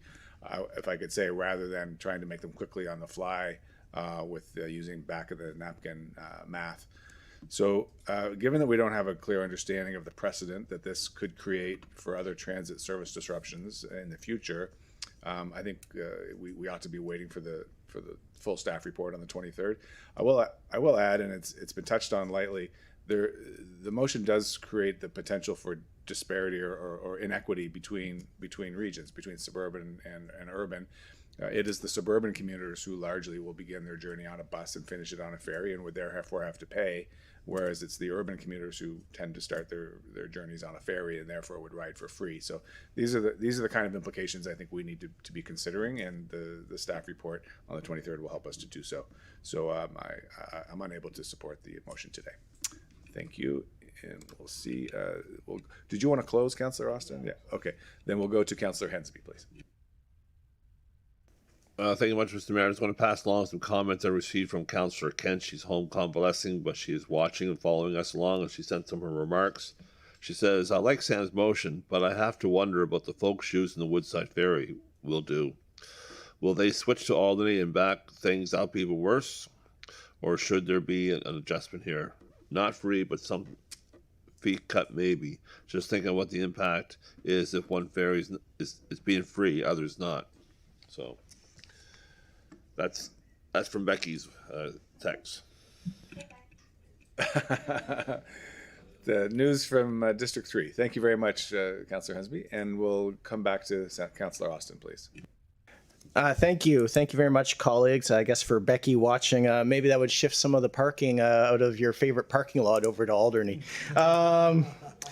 So I just made some notes as we were going along. And, I want to just emphasize, like Councillor Steele referenced, buckets at Canada Game Center. I used the track at Sportsplex, and I had a resident comment. It's like, are the towels a permanent part of the infrastructure here? Because all winter long, towels across the doors at the track to keep the cold air out, because, that doesn't work. I certainly, this is not just a suburban sort of issue. I mean, I have people who complain about their bus being late, their bus being overloaded. These are things that people in my district face. I get mowing complaints. We all have these service level complaints. But what has happened with the ferry is above and beyond a normal disruption. We have lost 50% of the service. 50%. This is not one bus is behind schedule. This is not one bus is overloaded. 50% of the service is been unavailable, and not unavailable for a day, not unavailable for a week, not 2 weeks, months. I didn't bring this when we first ran into problems, because I know staff are doing their best here to get parts, and they're up against some barriers, and there's systemic issues we also need to look at. I didn't bring this on a whim. We're 5 months into 50% of this service being unavailable. Robin talked about in his presentation and questions to Councillor Morris around when has this kind of thing happened in the past? When have transit agencies done this? Goodwill. It's a gesture. We are months into a disruption with half the service gone. If this doesn't warrant it, what does? It's really only if you just shut down entirely. So I think we're very much at this point, and Councillor Cuddle had referenced, overloads in Spryfield and everything. We just spent $10 million in this past budget, or maybe it was 13, I can't remember off the top of my head, to buy new buses, which will actually go primarily to addressing some of that issue. So what I'm asking is a small gesture to folks who have been really hurt by the disruption of the service that we've promised, that they rely on, and we have been unable to deliver. It's a time, as Robin said, it's goodwill, and I think this is warranted. And I don't think it creates a precedent that in any way I'm afraid of, where this is just so outside the norm of what we normally have. Thank you, colleagues. Thank you very much for the close. Councillor Austin, what's your pleasure? Question is called.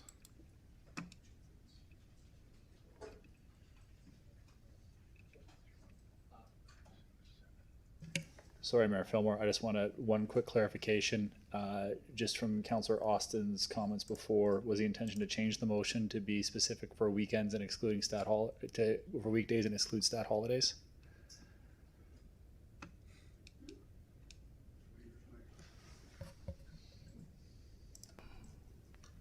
I mean, my intent was the weekday. We didn't actually formally amend it. I can read a room. I don't think it really much matters, but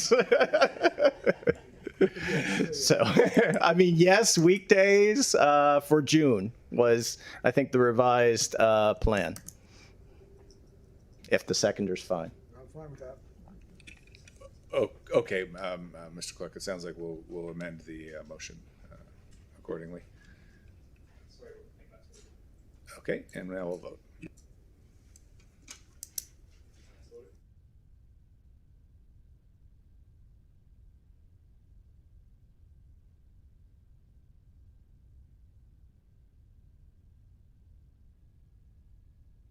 And the motion fails. Thank you very much for that, and thank you very much to the transit team for being here today. Appreciate it. So colleagues, we're at 20 to the midday recess. We're going to try to squeeze in as much as we can here before we return at 1 p.m. in camera. So I'm going to suggest that we go to notices of motion as one more thing we could take care of. And I hope that's not a surprise. Well, I'll do that as well. Is there a reason why we wouldn't do notices of motion now?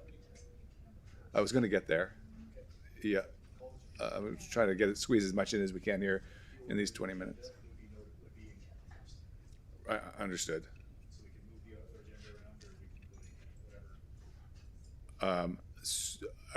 I would like to take care of notices of motions. So does that require a motion to reorganize that? Is anybody, Deputy Mayor, would you like the floor? Yes, thank you, Mr. Mayor. I actually have a notice of motion in the works, but I've just been trying to figure out some last pieces. I wasn't expecting it to come up now and had some questions I was going to ask over lunch before bringing it forward. So I'd prefer if we kept the notices of motion as per the agenda. Okay, very good. Then we will look for someone to, before we have a motion to go in camera, I would ask for someone to test the minutes of the previous in-camera session. So go ahead, Councillor Hansby.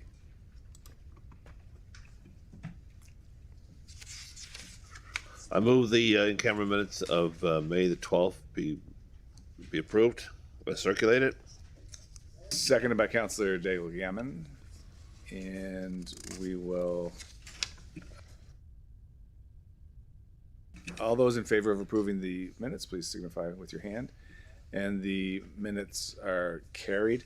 There's really nothing else we can fit in now that I can think of. Unless you test other items. Okay, let's test 17.2. I see Councillor Daigle Gammon. Test on 17.2.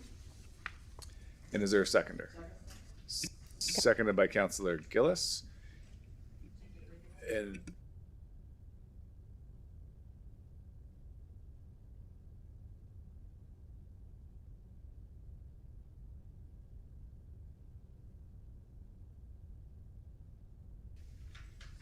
Thank you. Try again. That Halifax Regional Council 1, amend the recommendations as outlined in the private and confidential report dated May 19th, 2026. And 2, release the private and confidential report dated May 19th, 2026 to the public once the conditions as outlined in the report have been met. seconded by Councillor Gillis. And for this, colleagues, it is a digital vote.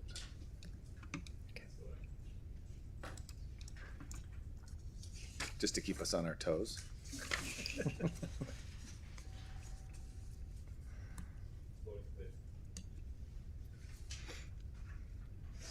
The motion carries. Thank you. Item 17.3 is the presentation scheduled for later, so we'll skip that for now. Would anyone like to test 17.4? Sure. Deputy Mayor, please. Yeah, apologies, Mr. Mayor. I was buzzing in to test 17.5.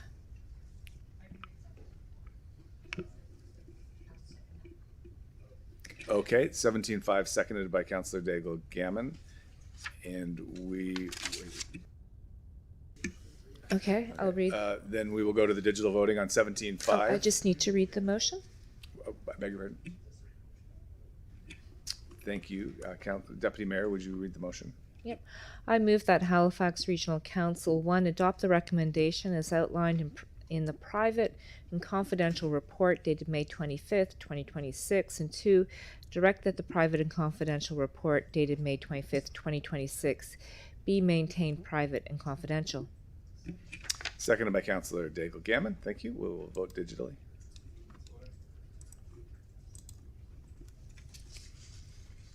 I think Councillor Hartling or Daigle Gammon will try 17.4. Okay. Yeah. Okay, and I believe Councillor White will test 17.4.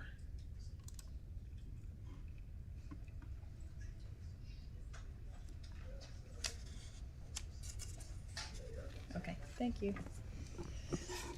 Thank you, Mayor. I move that Halifax Regional Council adopt the recommendations as outlined in the private and confidential report dated May 20th, 2026, and direct that the private and confidential report dated May 20, 2026 be maintained private and confidential. Seconded by Councillor Hartling. Very good. We'll go to the digital vote.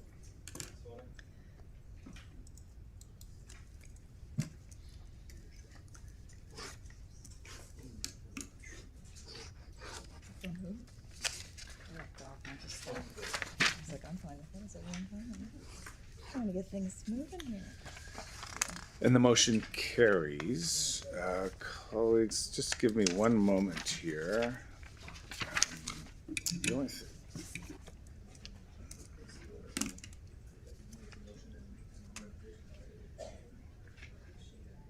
I'm worried that the fair yardage is going to be. Okay.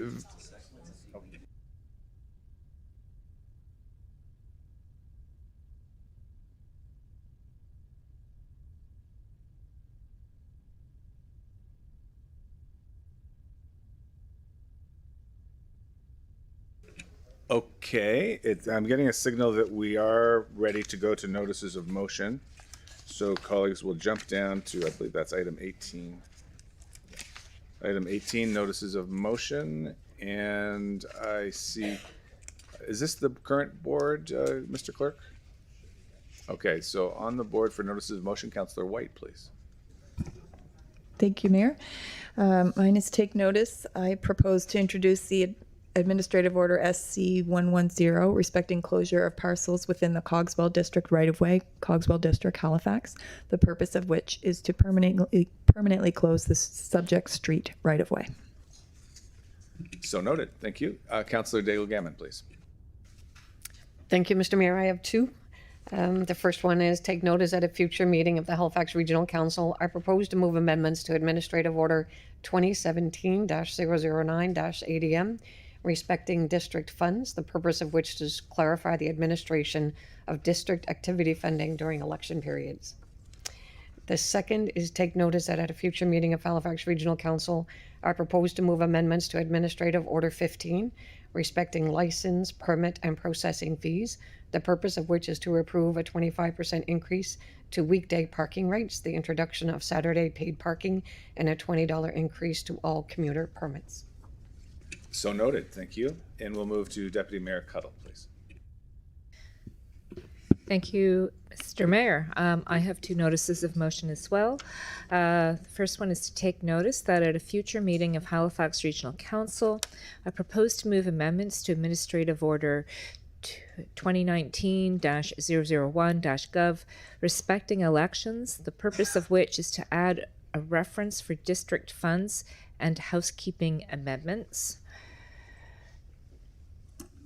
And the second notice of motion I have is that take notice that at a future meeting of Halifax Regional Council, I proposed to present a motion to direct the Chief Administrative Officer to prepare a briefing note respecting meetings involving members of council and private or external interest groups where quorum may be present, including those occurring outside formally advertised meetings of council or its committees.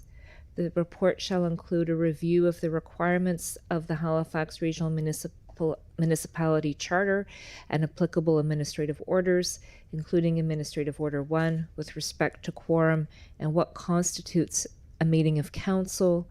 2, clarification of the rules governing in-camera meetings, including the conditions under which matters may be discussed privately and the requirements for public notice and reporting.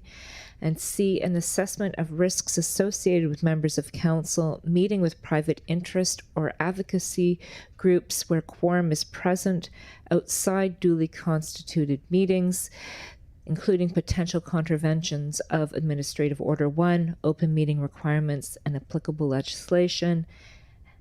And D, an analysis of potential implications under Council's Code of Conduct arising from participating in such meetings. And E, an overview of existing policies and practices governing the use of City Hall spaces, including Halifax Hall, by private or external groups and whether such use may facilitate meetings involving council quorum. So noted. I'll email it to you. Thank you. Colleagues, we've done a good job with the agenda. The only remaining items are the 1 p.m. Heritage hearing and the 3 p.m. pre-scheduled presentation for item 17.3. So with that, we will now recess until, I beg your pardon, Mr. Clerk. Councillor Purdy is on the board. Thank you, Mr. Mayor. And I missed our opening community comments, but I just wanted to say before we break for lunch that it is one of our colleagues' birthday today, and we don't all. Oh, we did that already? Okay. Okay, good. We have cake upstairs. We know. For everyone. We know she got old. Okay, well that's good. I just didn't want it to pass unless we did. So that's very good. Happy birthday. Very well said. Very well said. So we will recess now until the Heritage hearing at 1 p.m. Colleagues, thank you.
Okay, great. Thank you very much for that, Krista. Colleagues, we are back in session and we're resuming with item 12.1 HRTG-2025-02438, which is a request to include 2636 Windsor Street, Halifax, in the Registry of Heritage Properties of the Halifax Regional Municipality, which is a heritage hearing. The process will be that we'll start with a staff presentation and then questions of clarification from members of council to the staff presenter. Then the heritage hearing will open and the property owner will be given an opportunity to present. For today's hearing, however, the property owner has decided not to participate. As a reminder to council and those watching from home, at a heritage hearing, only the registered property owner can speak or provide correspondence to council. We will now start with a staff presentation, and I see we have Shou-Chu Gong here to present to us today. Shou-Chu, the floor is yours when you're ready.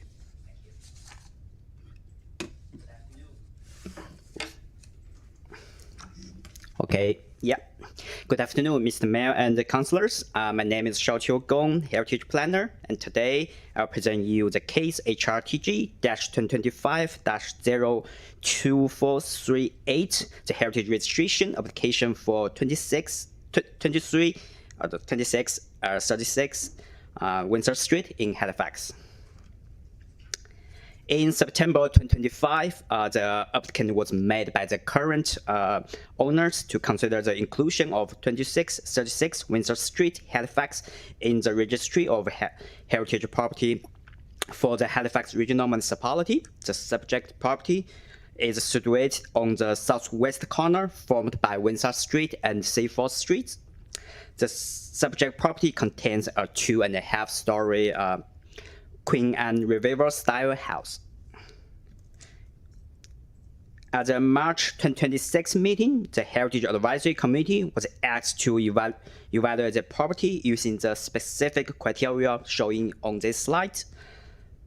Today, I will present the funding for each criterion and followed by the final score. So our first criterion is the age.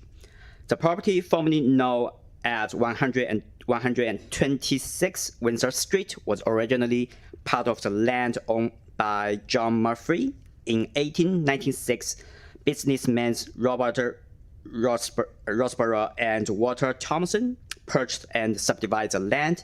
In 1898, their firm began constructing 20 houses in this area, including the subject property. The 1899 City Directory lists the house as an unoccupied house, confirming the construction date of 1899. The criteria 2A is historical importance. The property is associated with Marie Walsh, a pioneer woman accountant at a time when the position was overwhelmingly male. She began working in Halifax in 1902 as a stenographer with the accounting firm of Robert Carter, and become an accountant by 1921. The 1931 census identified her as a chartered accountant, which was a real achievement for women in Canada at that time. Marie worked on major municipal and industrial accounts across Atlantic Canada and later moved to New Brunswick, where she worked for the AR Logic Company, one of the largest scanning and exporting firms in the Eastern Canada. She eventually became a shareholder in this company and may have been one of the earliest female chartered accountants participating in New Brunswick. The third criterion is the significance for the architect or the builder. However, the research did not identify any architect or builder for this building. Roseberry and Thomas were responsible for commissioning the property and much of the surrounding development in the block of Windsor and Seaforth Street. Their firm carry out residential development in this area, primarily buildings housed in the late Victorian plain style and Halifax box style. This appears to be their only residential development project. Criteria 4A is the architectural merit for construction. The house is a 2.5-story wood frame building clad in wood shingles and supported by a brick and stone foundation. The structure appears to use blown framing construction. This construction method became popular in North America in the late 19th centuries because the framing method made wood construction easier and required fewer high-skilled carpenters. Criteria 4B is the architectural merit for style. The house is a large intact example of the Queen Anne Revival style, although it was modified in the early 1900s to its current appearance. Character-defining elements are listed in the staff report, but most notably include a hipped gable roof with a dormer and projecting eaves, 2.5-story east-facing bay with large projecting gable, trimmed windows, and directory trims, 2.5-story north-facing square bay with a large projecting gable, trimmed windows, and directive trims, wooden double-hang windows with mounted trims, the roof shape and trimmed cornice of the enclosed porch, the cornice line, and the wood shingles. The fifth criteria is the architectural integrity. As mentioned, the existing building has undergone some modifications that convert the house to today's architectural style, which has already become character-defining elements over time and do not impact the integrity. However, the house has also undergone some alterations that do not compromise the architectural integrity. These alterations include the closure of the front porch, the removal of a brick chimney, the addition of an expanded rear addition and rear deck, the window sashes replacement, the expanded dormer windows, and the addition of a skylight. Our final criteria is the relationship to the surrounding area. This property is an important heritage asset within the neighborhood. The surrounding area developed in the late Victorian period is characterized with a 2-story wood frame house in the Halifax box styles. Due to its corner location, slightly larger scale, and unique Queen Anne's Revival design, the property is a prominent feature of the streetscape. It's also located near 4 registered heritage properties and the proposed Woodrell Heritage Conservation District. At the March 2026 meeting, the Heritage Advisory Committee evaluated the subject property and assigned it a score of 61 out of a possible 100. Notice of today's hearing and the evaluation results were provided to the property owner.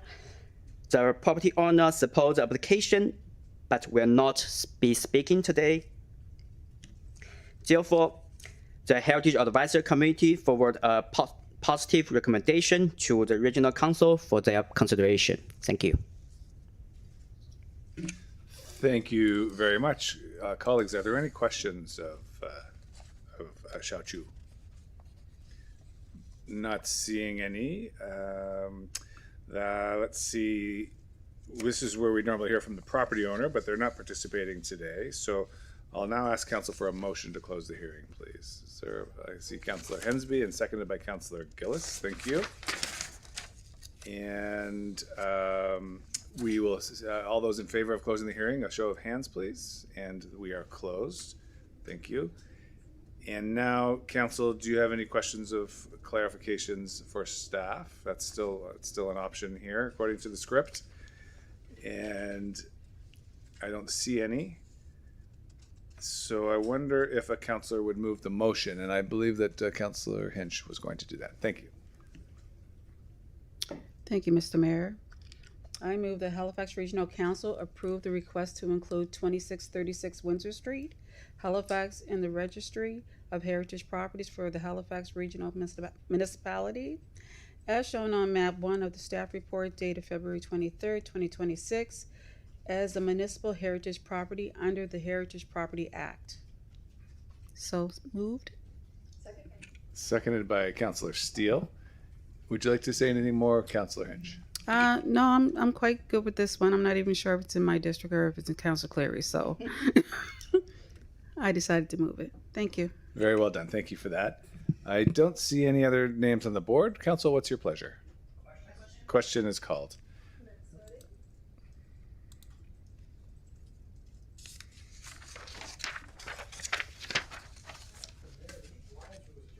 We are.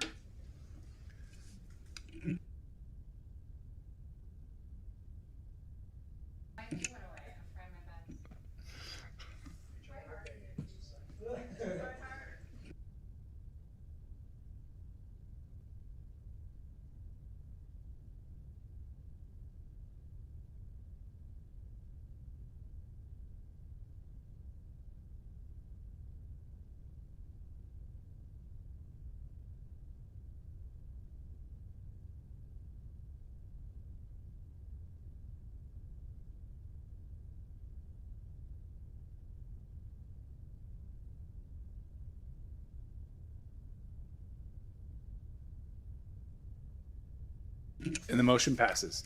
Shochu, thank you very much for your work, and to the team behind you. And colleagues, the only thing we have left now is the in-camera presentation at 3. So why don't we have a motion to go in camera so the room can be ready for us when we come back, and then we've got some time off. Moved by Councillor Gillis and seconded by Councillor Young. It's hard to see you over there, Virginia.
we ready? Okay, you ready? Okay. Hello, and good evening, everyone.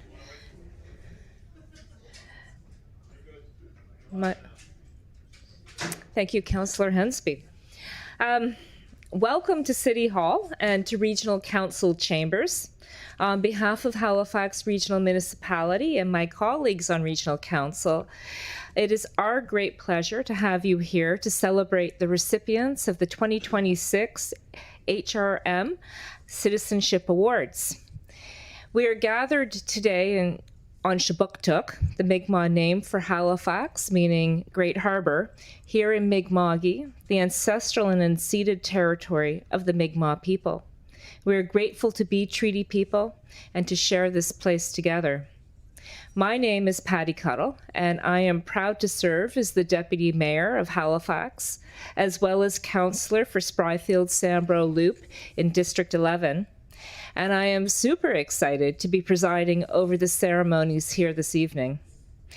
Each year, Halifax, the HRM Citizenship Awards recognizes outstanding grade 9 students from across our municipality who exemplify leadership, demonstrate a strong commitment to serving their schools, communities, and maintain excellent academic performance. The application process itself reflects this dedication, requiring thoughtful reflection on community involvement and the endorsement of trusted adults who can attest to each student's contribution. That commitment is something to truly celebrate. This evening, we are surrounded by young people who are already making a meaningful difference. Their achievements, both in their studies and through their service, speak to their character, their compassion, and their determination. We are not only preparing for the future, they are actively shaping it in positive and inspiring ways. Despite their young ages, comparatively speaking, I suppose, it is especially encouraging to see how they are already leading by example. Their actions uplift others, strengthen their communities, and remind us of the powerful role that education and civic engagement play in building a better and more inclusive society. Through their efforts, they are helping to create a culture of kindness, leadership, and shared responsibility. And for that, I thank them all. We all thank them. I also want to take a moment to recognize the parents, guardians, teachers, and mentors who have supported the students along the way. Your guidance, encouragement, and belief in their potential have helped shape the young leaders we are celebrating tonight. Thank you for the role you play in nurturing their growth and inspiring their success. And now we're going to welcome in the recipients one at a time. The process is that they'll be invited in and they'll receive their certificate by district, in order of district, from the district councillor and the mayor. The photographer will take photos, and I know parents, I know that you're, and guardians and supporters, I know that you're going to want photos too. So I just ask that we wait for the photographer to take the photo, and if you want to scoot up and grab a photo, you're welcome to do that too. So with that, we're going to start with students from District 1. We have up here Councillor Kathy Daigle-Gammon presenting the award along with Mayor Andy Fillmore. Our first recipient is from Lockview High, Lexi Giles. And I invite Lexi in to receive her award.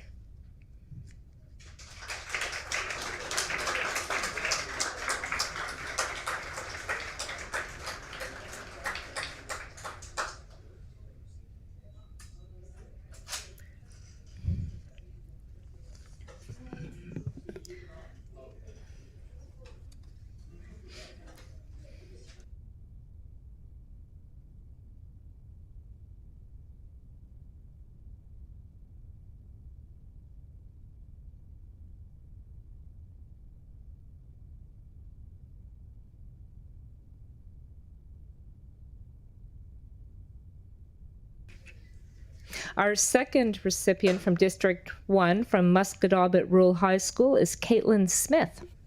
Welcome, Caitlin.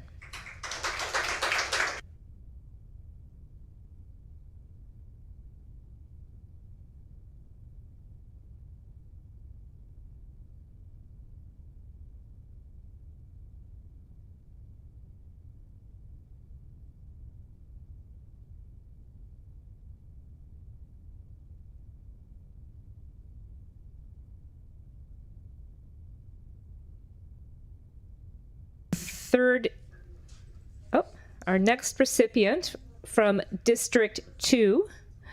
Our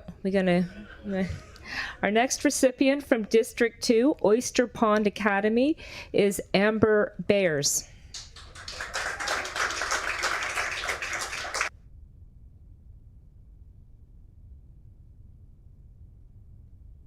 And we will have Councillor David Hensby from District 2 to present the award with Mayor Fillmore.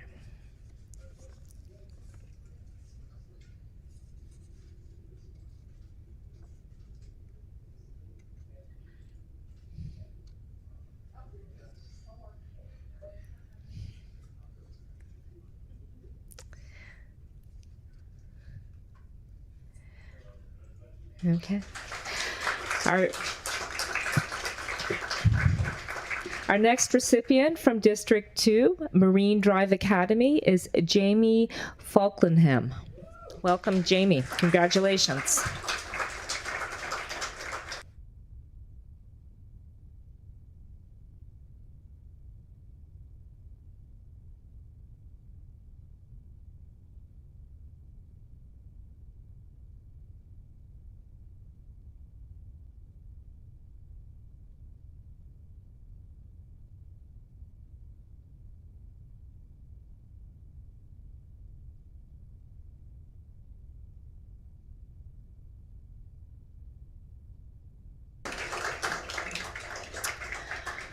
Our third recipient from District 2, Eastern Shore Consolidated School, is Toby Nogler.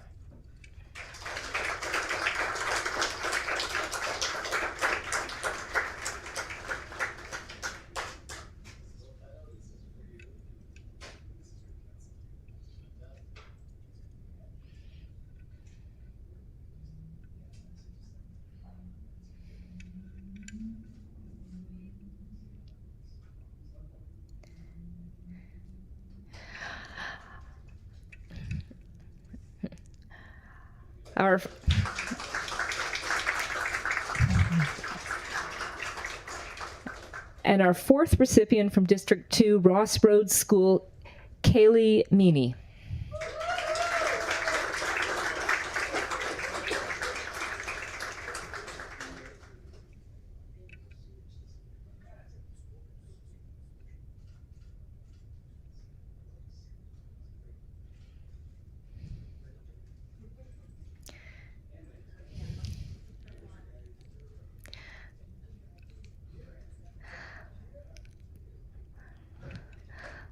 All right, thank you, District 2.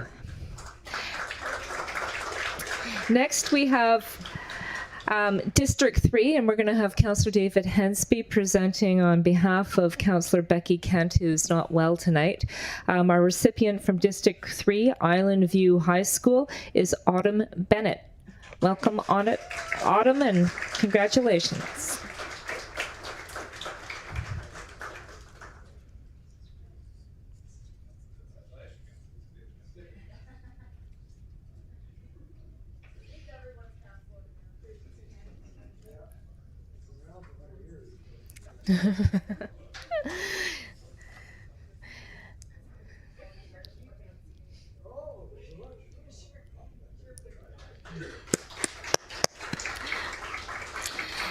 Next, we have recipients from District 4. Councillor Trish Purdy will be presenting the awards along with Mayor Fillmore. Our first recipient is from Sir Robert Borden Junior High. Ula Ulawa Yami Akindela.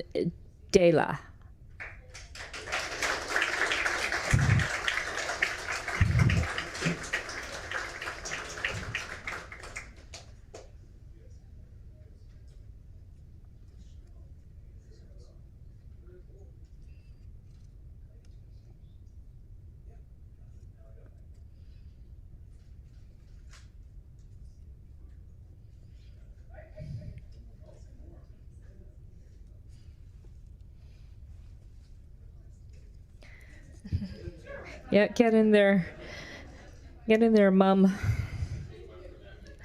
Oh, get the whole family in there.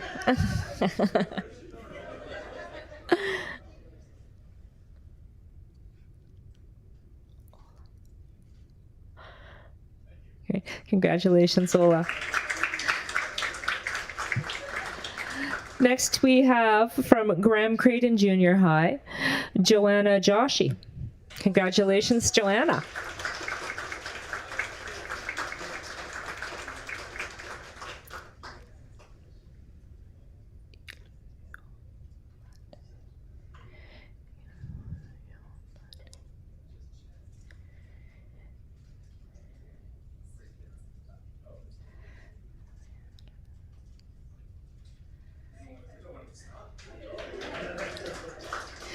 Congratulations, Joanna. Next, we have from Astral Drive Junior High, Ileana Iluyamade.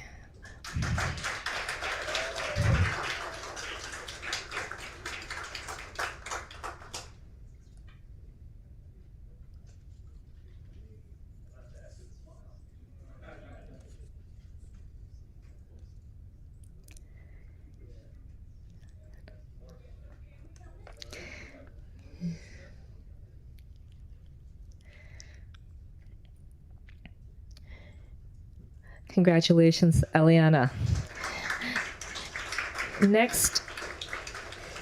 Next we have from Caledonia Junior High, Jalen Haggerty. Congratulations, Jalen.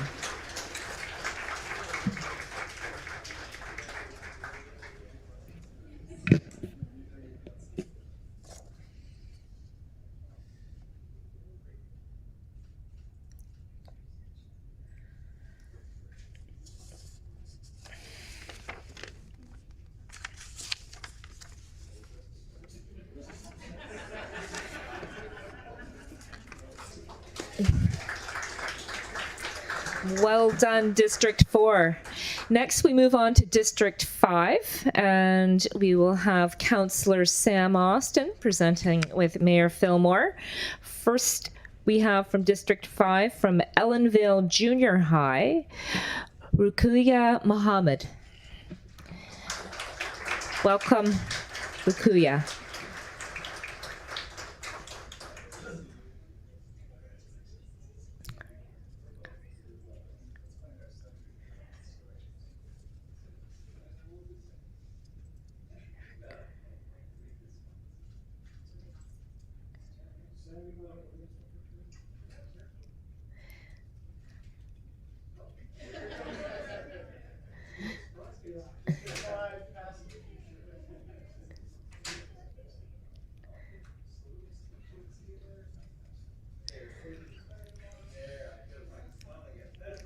There we go.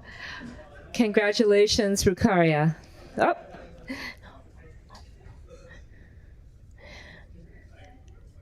Yep, get in there, Mom and Dad.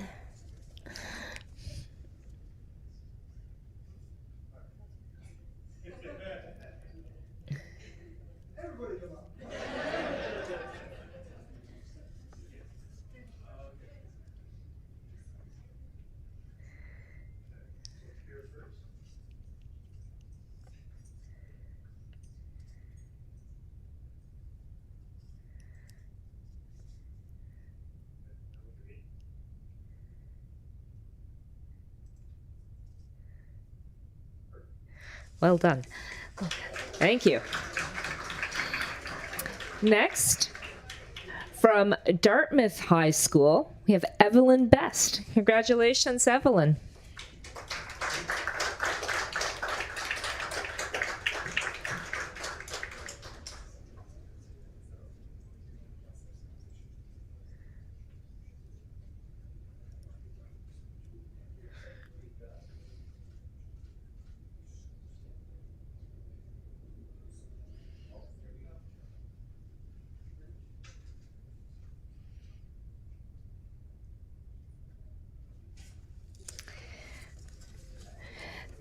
Thank you, Evelyn. Next, from Bicentennial School, we have Youngjae Talbot.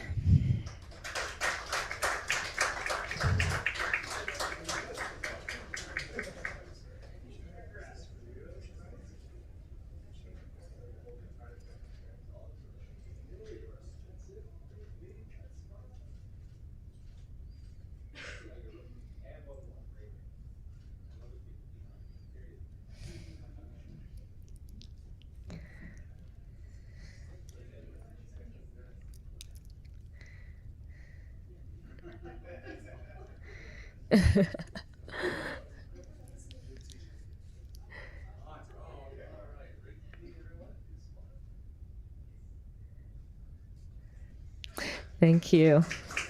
Thank you, Young Jae. And next from District 5, from John Martin Junior High School, we have Lily Laravi. Welcome, Lily. Congratulations.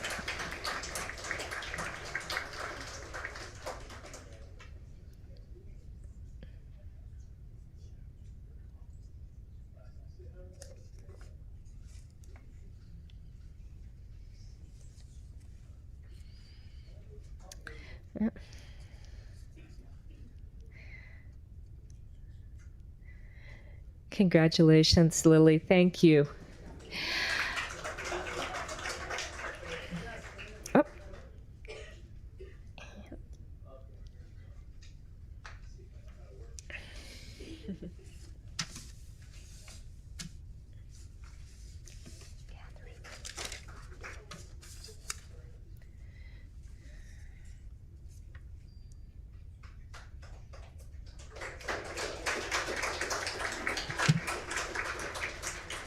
Thank you, District 5.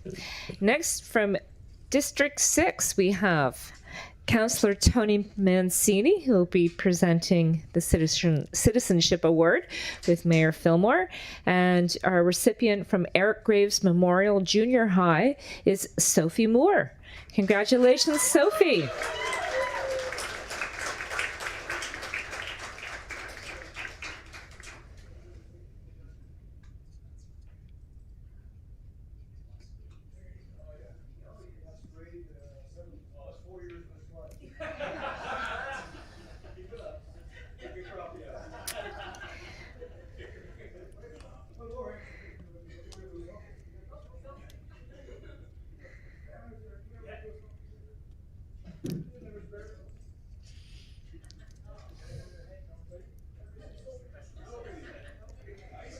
Yeah, nice.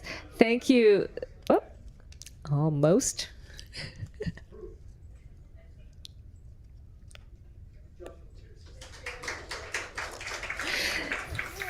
Thank you, Sophie.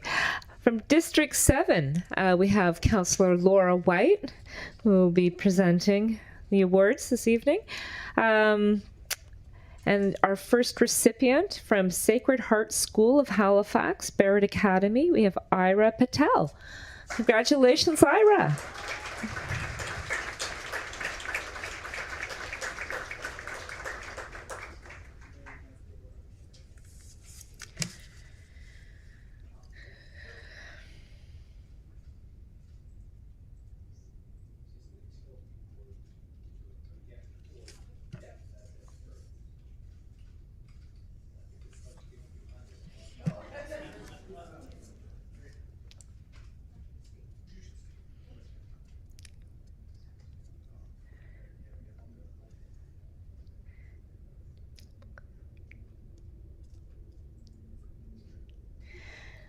Great, congratulations, Ira.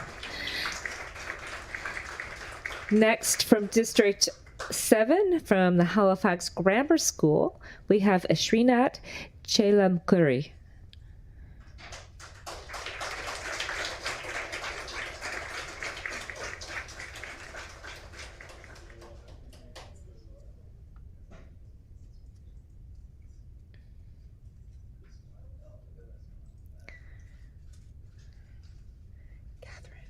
Catherine, you're doing clearing?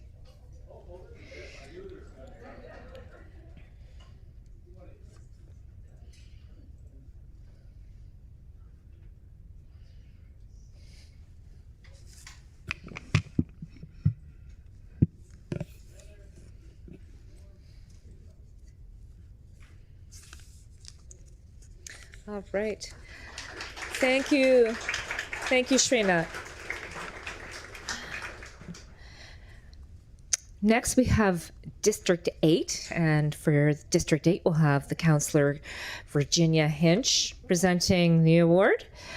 Our first recipient from District 8 is from Hydrostone Academy, Wilder Toombs. Congratulations, Wilder.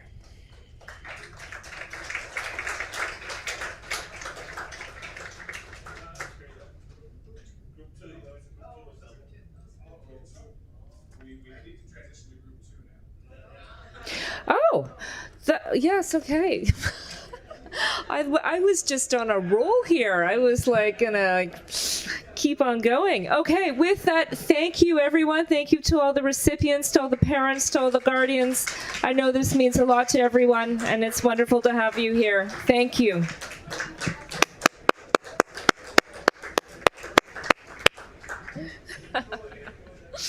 I was like, no pause.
Okay.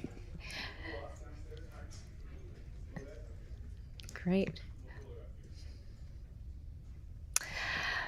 Good evening, everyone. Parents, guardians, family, teachers, supporters, and friends. Welcome to City Hall and to Regional Council Chambers.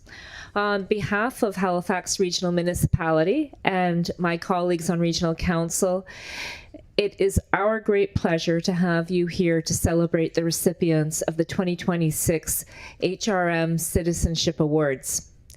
We are gathered here today in Shabuktuk, that's the Mi'kmaq name for Halifax, meaning Great Harbor, here in Mi'kma'ki, the ancestral and unceded territory of the Mi'kmaq people. We are grateful to be Treaty People and share this place together. My name is Patty Cuddle, and I am proud to serve as Deputy Mayor for Halifax, as well as the Councillor for Spryfield-Sambro Loop in District 11. I know I got some District 11ers here, woohoo! And I am so excited to be presiding over the ceremonies this evening. Each year, the HRM Citizenship Awards recognize outstanding grade 9 students from across our municipality who exemplify leadership, demonstrate a strong commitment to serving their schools and communities, and maintain an excellent academic performance. You must all be so proud to be here tonight. The application process for this award reflects the dedication, requiring thoughtful reflection on community involvement and the endorsement of trusted adults who can attest to each student's contributions. That commitment is truly something to celebrate. This evening, we are surrounded by young people who are already making a meaningful difference.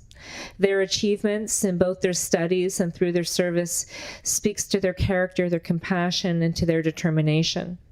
They are not only preparing for the future, they are actively shaping it in positive and inspiring ways.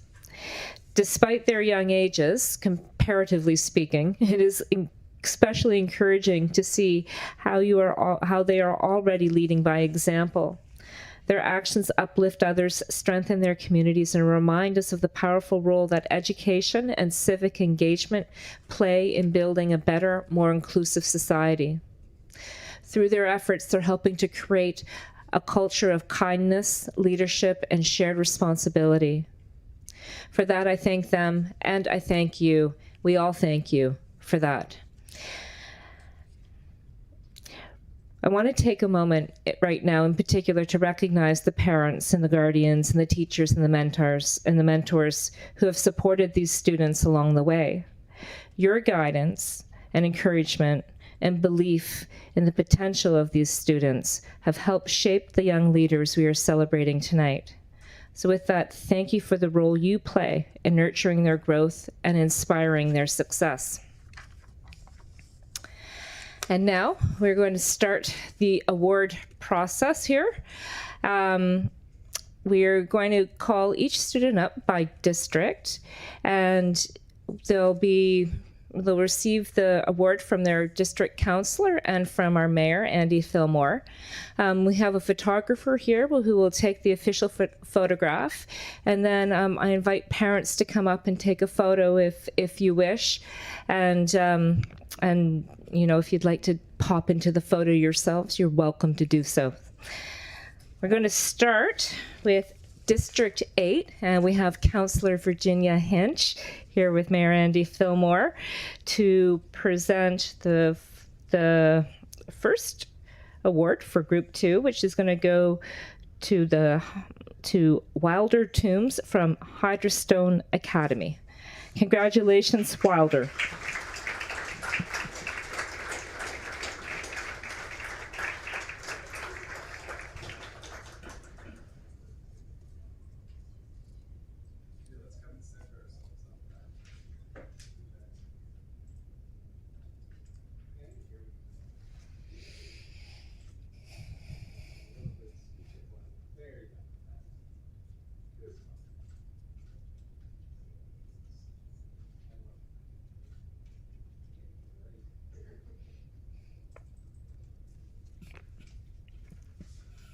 All right, thank you, Wilder.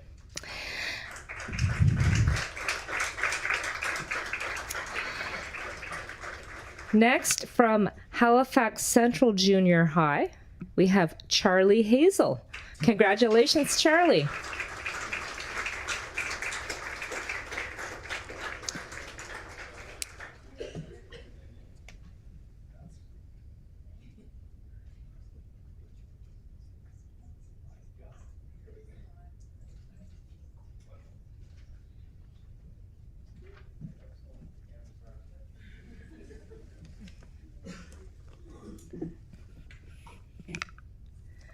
Okay, thank you. Thank you, Charlie.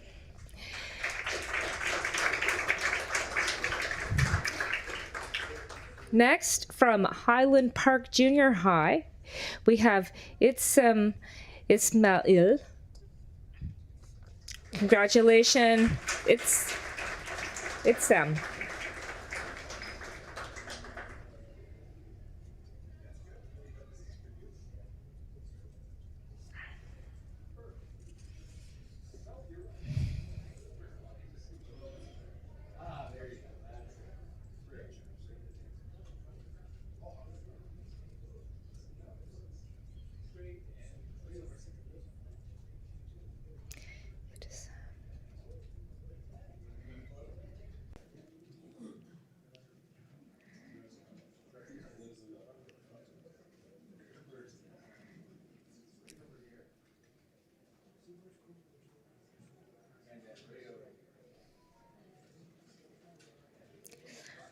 Congratulations. It is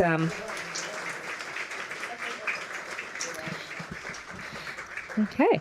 And next we're going to move along to District 9. Councillor Sean Cleary, unfortunately, cannot be with us this evening. So on behalf of Councillor Cleary, Councillor Catherine Morris will be helping to present the awards. First, from District 9, from Ombre Academy, we have Zoe Grant.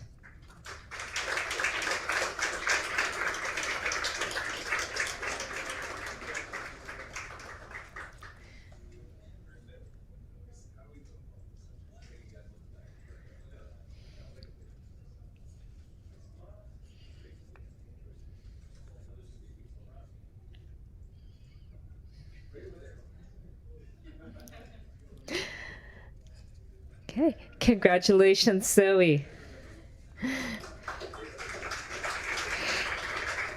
Next, from the Halifax Independent School, we have Will Goby.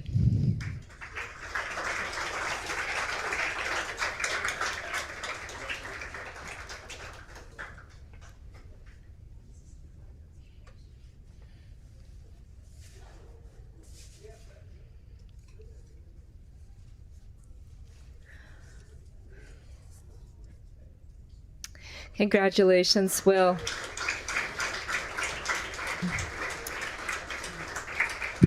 And from St. Agnes Junior High, we have Maxwell Treneman.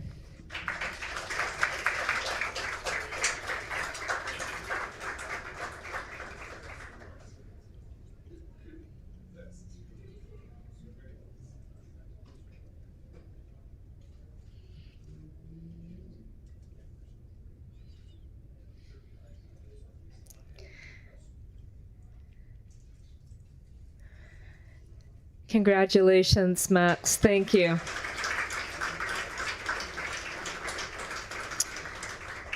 Now we're going to recognize recipients from District 10.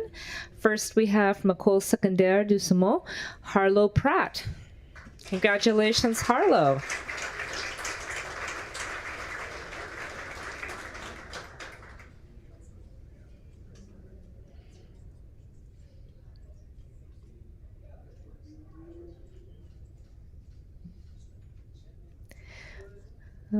All right, Mom, you can get up there and squeeze in if you want.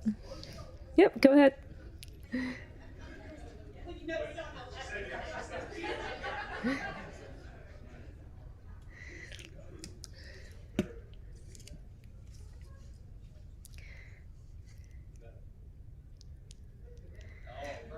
All right, congratulations, Harlow. Next, we have from Fairview Junior High, Shaylee Soni.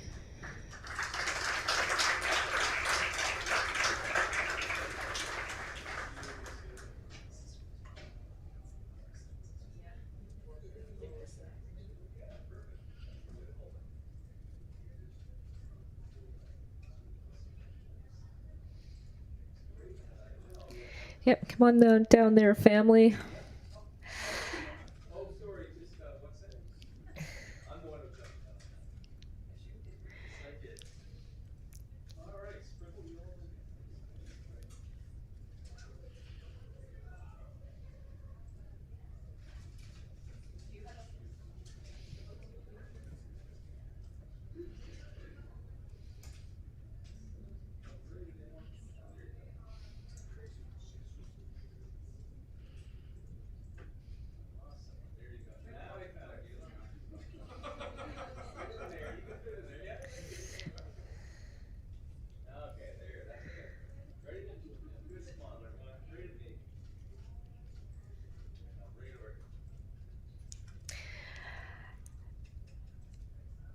Congratulations, Shaylee. Thank you.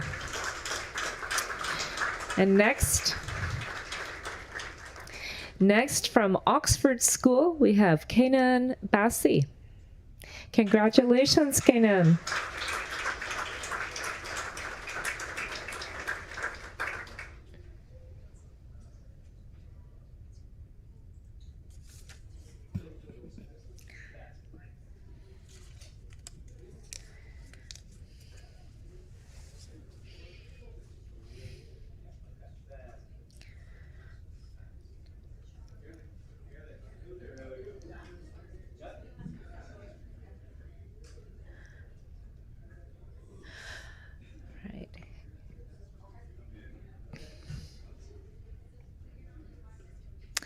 Hey, Mancini.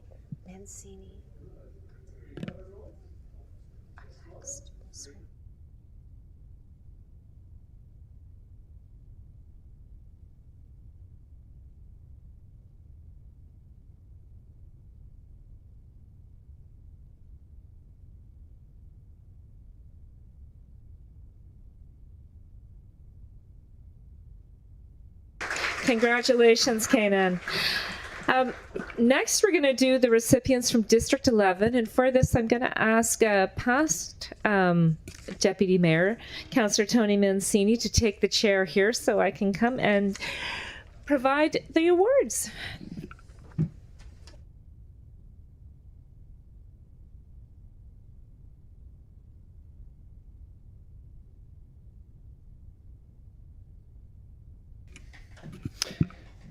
Well, good evening, everyone. What a great looking crowd. What a great night for the students. And up next, District 11 with the Deputy Mayor Patty Cuddles district. So happy to announce the first recipient from the Maritime Muslim Academy, Nada Alamal Salama.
The next recipient is from Goresbrook Junior High, which is the home of the Bears. Go Bears. And the recipient is Dilath Muwaga Magay.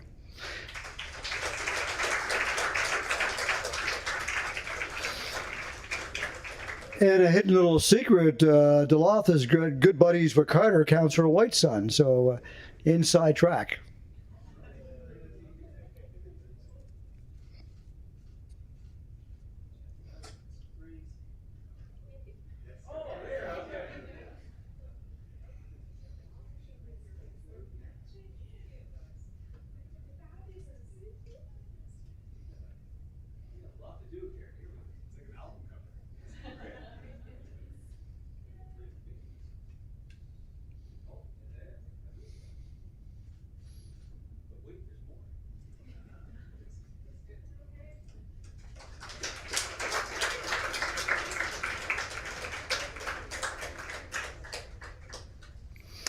The next recipient from Sacred Heart School, Fountain Academy, home of the Sharks, go Sharks, Luca Zulin.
And from Ecole Mur Imond, Yasser Tamir.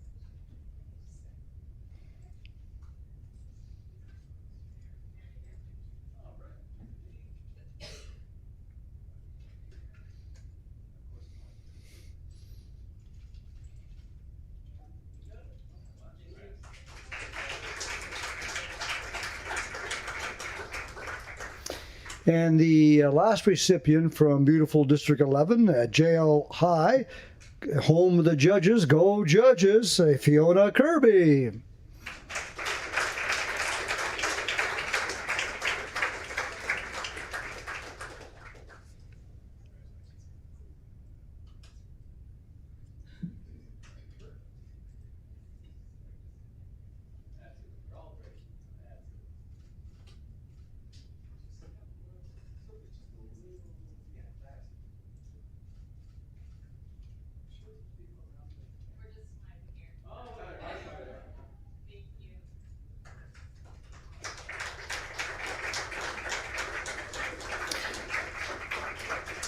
I'll now turn the floor back to the Deputy Mayor, and we'll have the District 12 Councillor come up.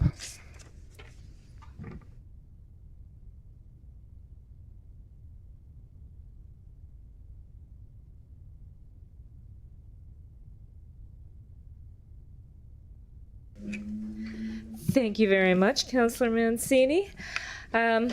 Okay, so District 12, we have Councillor Janet Steele here to help present the awards with the mayor, and we have our first recipient from Halifax West High School, Tyler Arsenault. Congratulations, Tyler.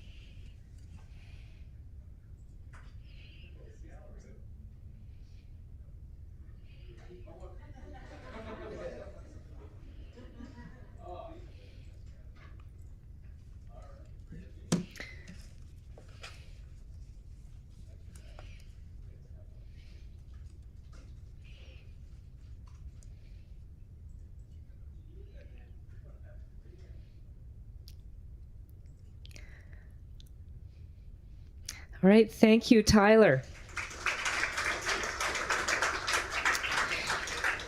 Next, from Park West School, we have Jane Corseco. Congratulations, Jane.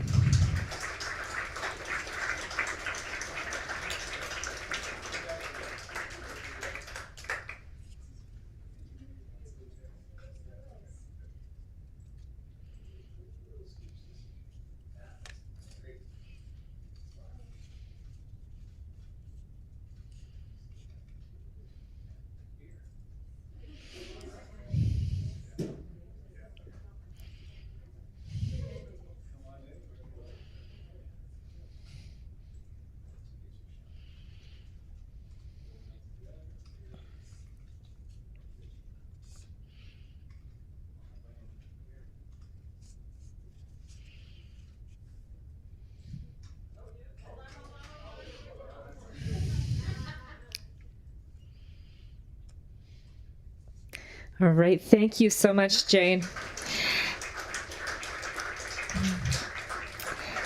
And next from Ridgecliff Middle School, we have Allison Zhao.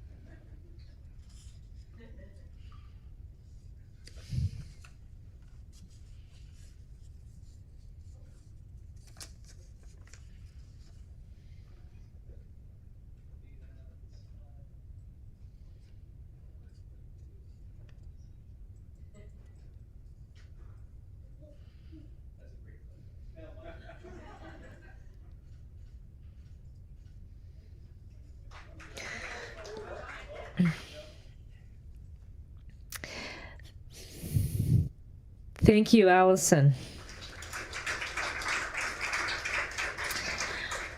Next, we have recipients from District 13, and we'll have Counselor Nancy Hartling helping to present the awards. First, we have from Brookside Junior High, Erin Buchanan. Congratulations, Erin.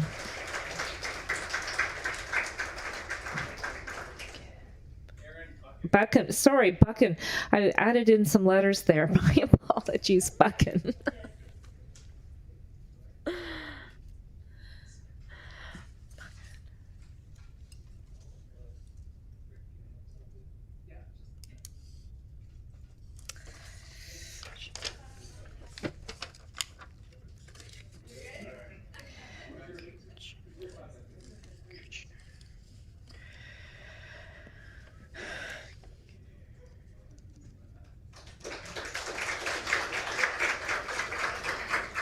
Thank you, Erin. Next, from Five Bridges Junior High, we have Niall Johnson Kirchner.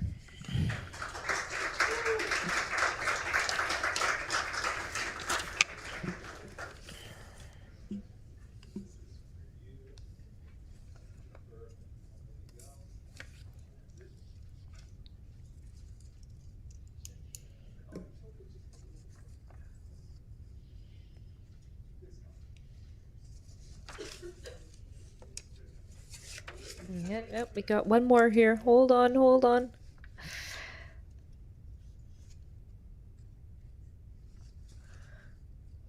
Thank you so much, Niall. Next, we have recipients from District 14 with Councillor John Young. From Millwood, whoop, sorry there, John. There we go. From Millwood High School, we have Colin McGuigan. Guigan.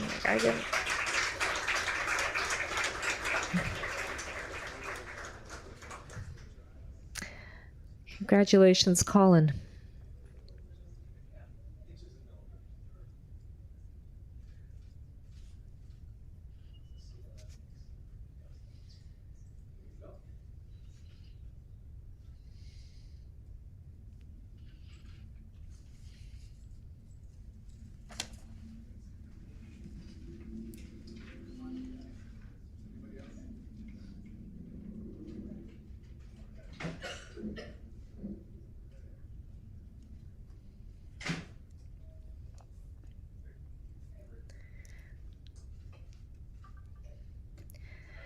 Thank you very much, Colin. Next, we're going to recognize recipients from District 15, and I'm going to call up Councillor Billy Gillis.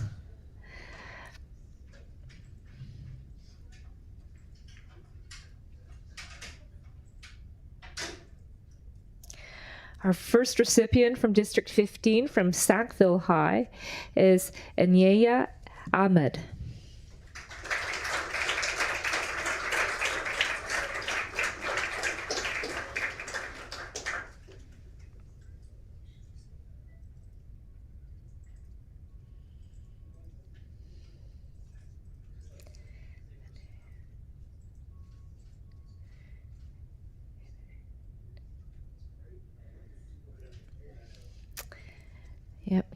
Get in there, family.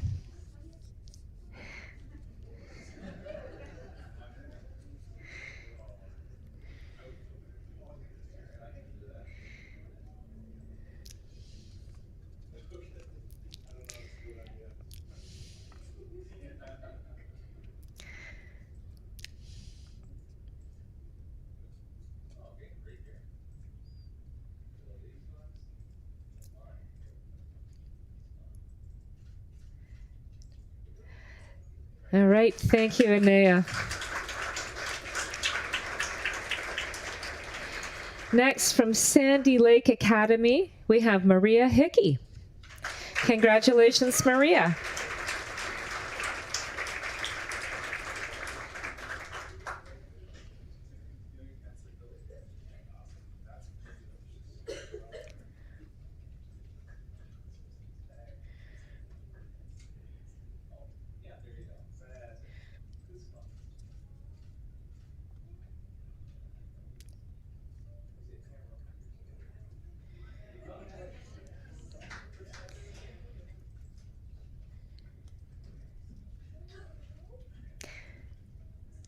Yep, come on down there, Mom and Dad.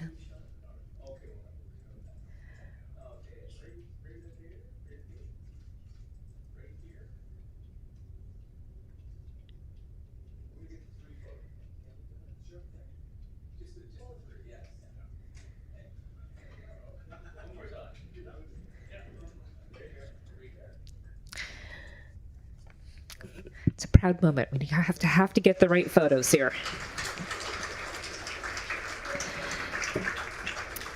Thank you, Maria. Next, we have recipients from District 16. Fortunately, Councillor Jean Saint-Amand is not able to be here. He is feeling under the weather today and decided to keep his under the weatherness at home. So we are going to have Councillor Billy Gillis present the first award, which goes to a student from West Bedford High, Patrick Nielsen Uribe. Congratulations, Patrick.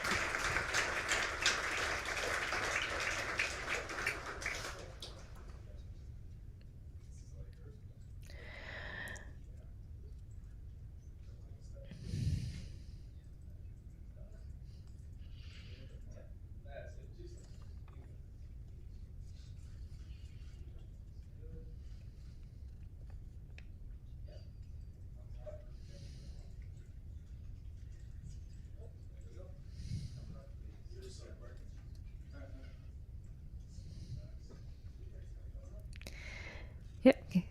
Come on up, Mom and Dad.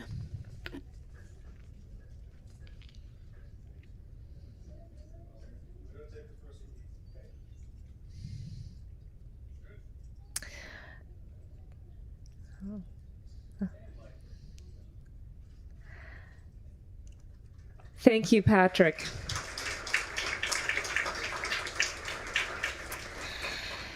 And our last recipient, but certainly not our least, is from Rocky Lake Junior High, and I'm going to ask Councillor Kathy Daigle-Gammon to come and help present this award to McKenna Payne. Congratulations, McKenna.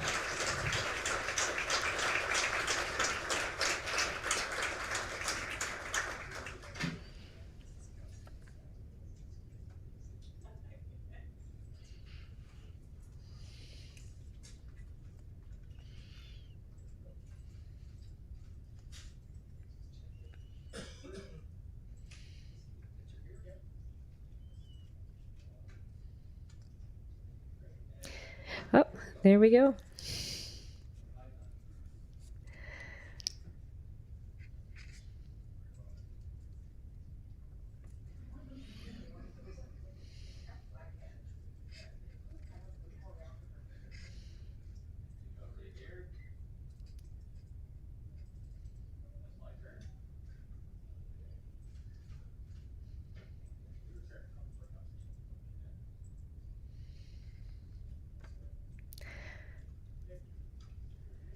Okay, thank you so much, McKenna.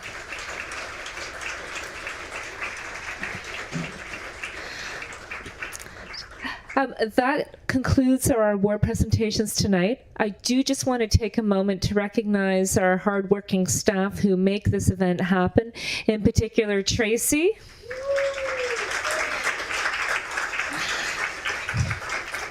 And out there in the hallways, we have Binny, Emily, and Kate as well. So thank you guys for putting this all together. And of course, Krista, our clerk. And thank you again to all the parents. It's been really, I know this is a special moment for everybody, and we really appreciate the hard work you put into making this happen. Thank you very much, and have a good evening.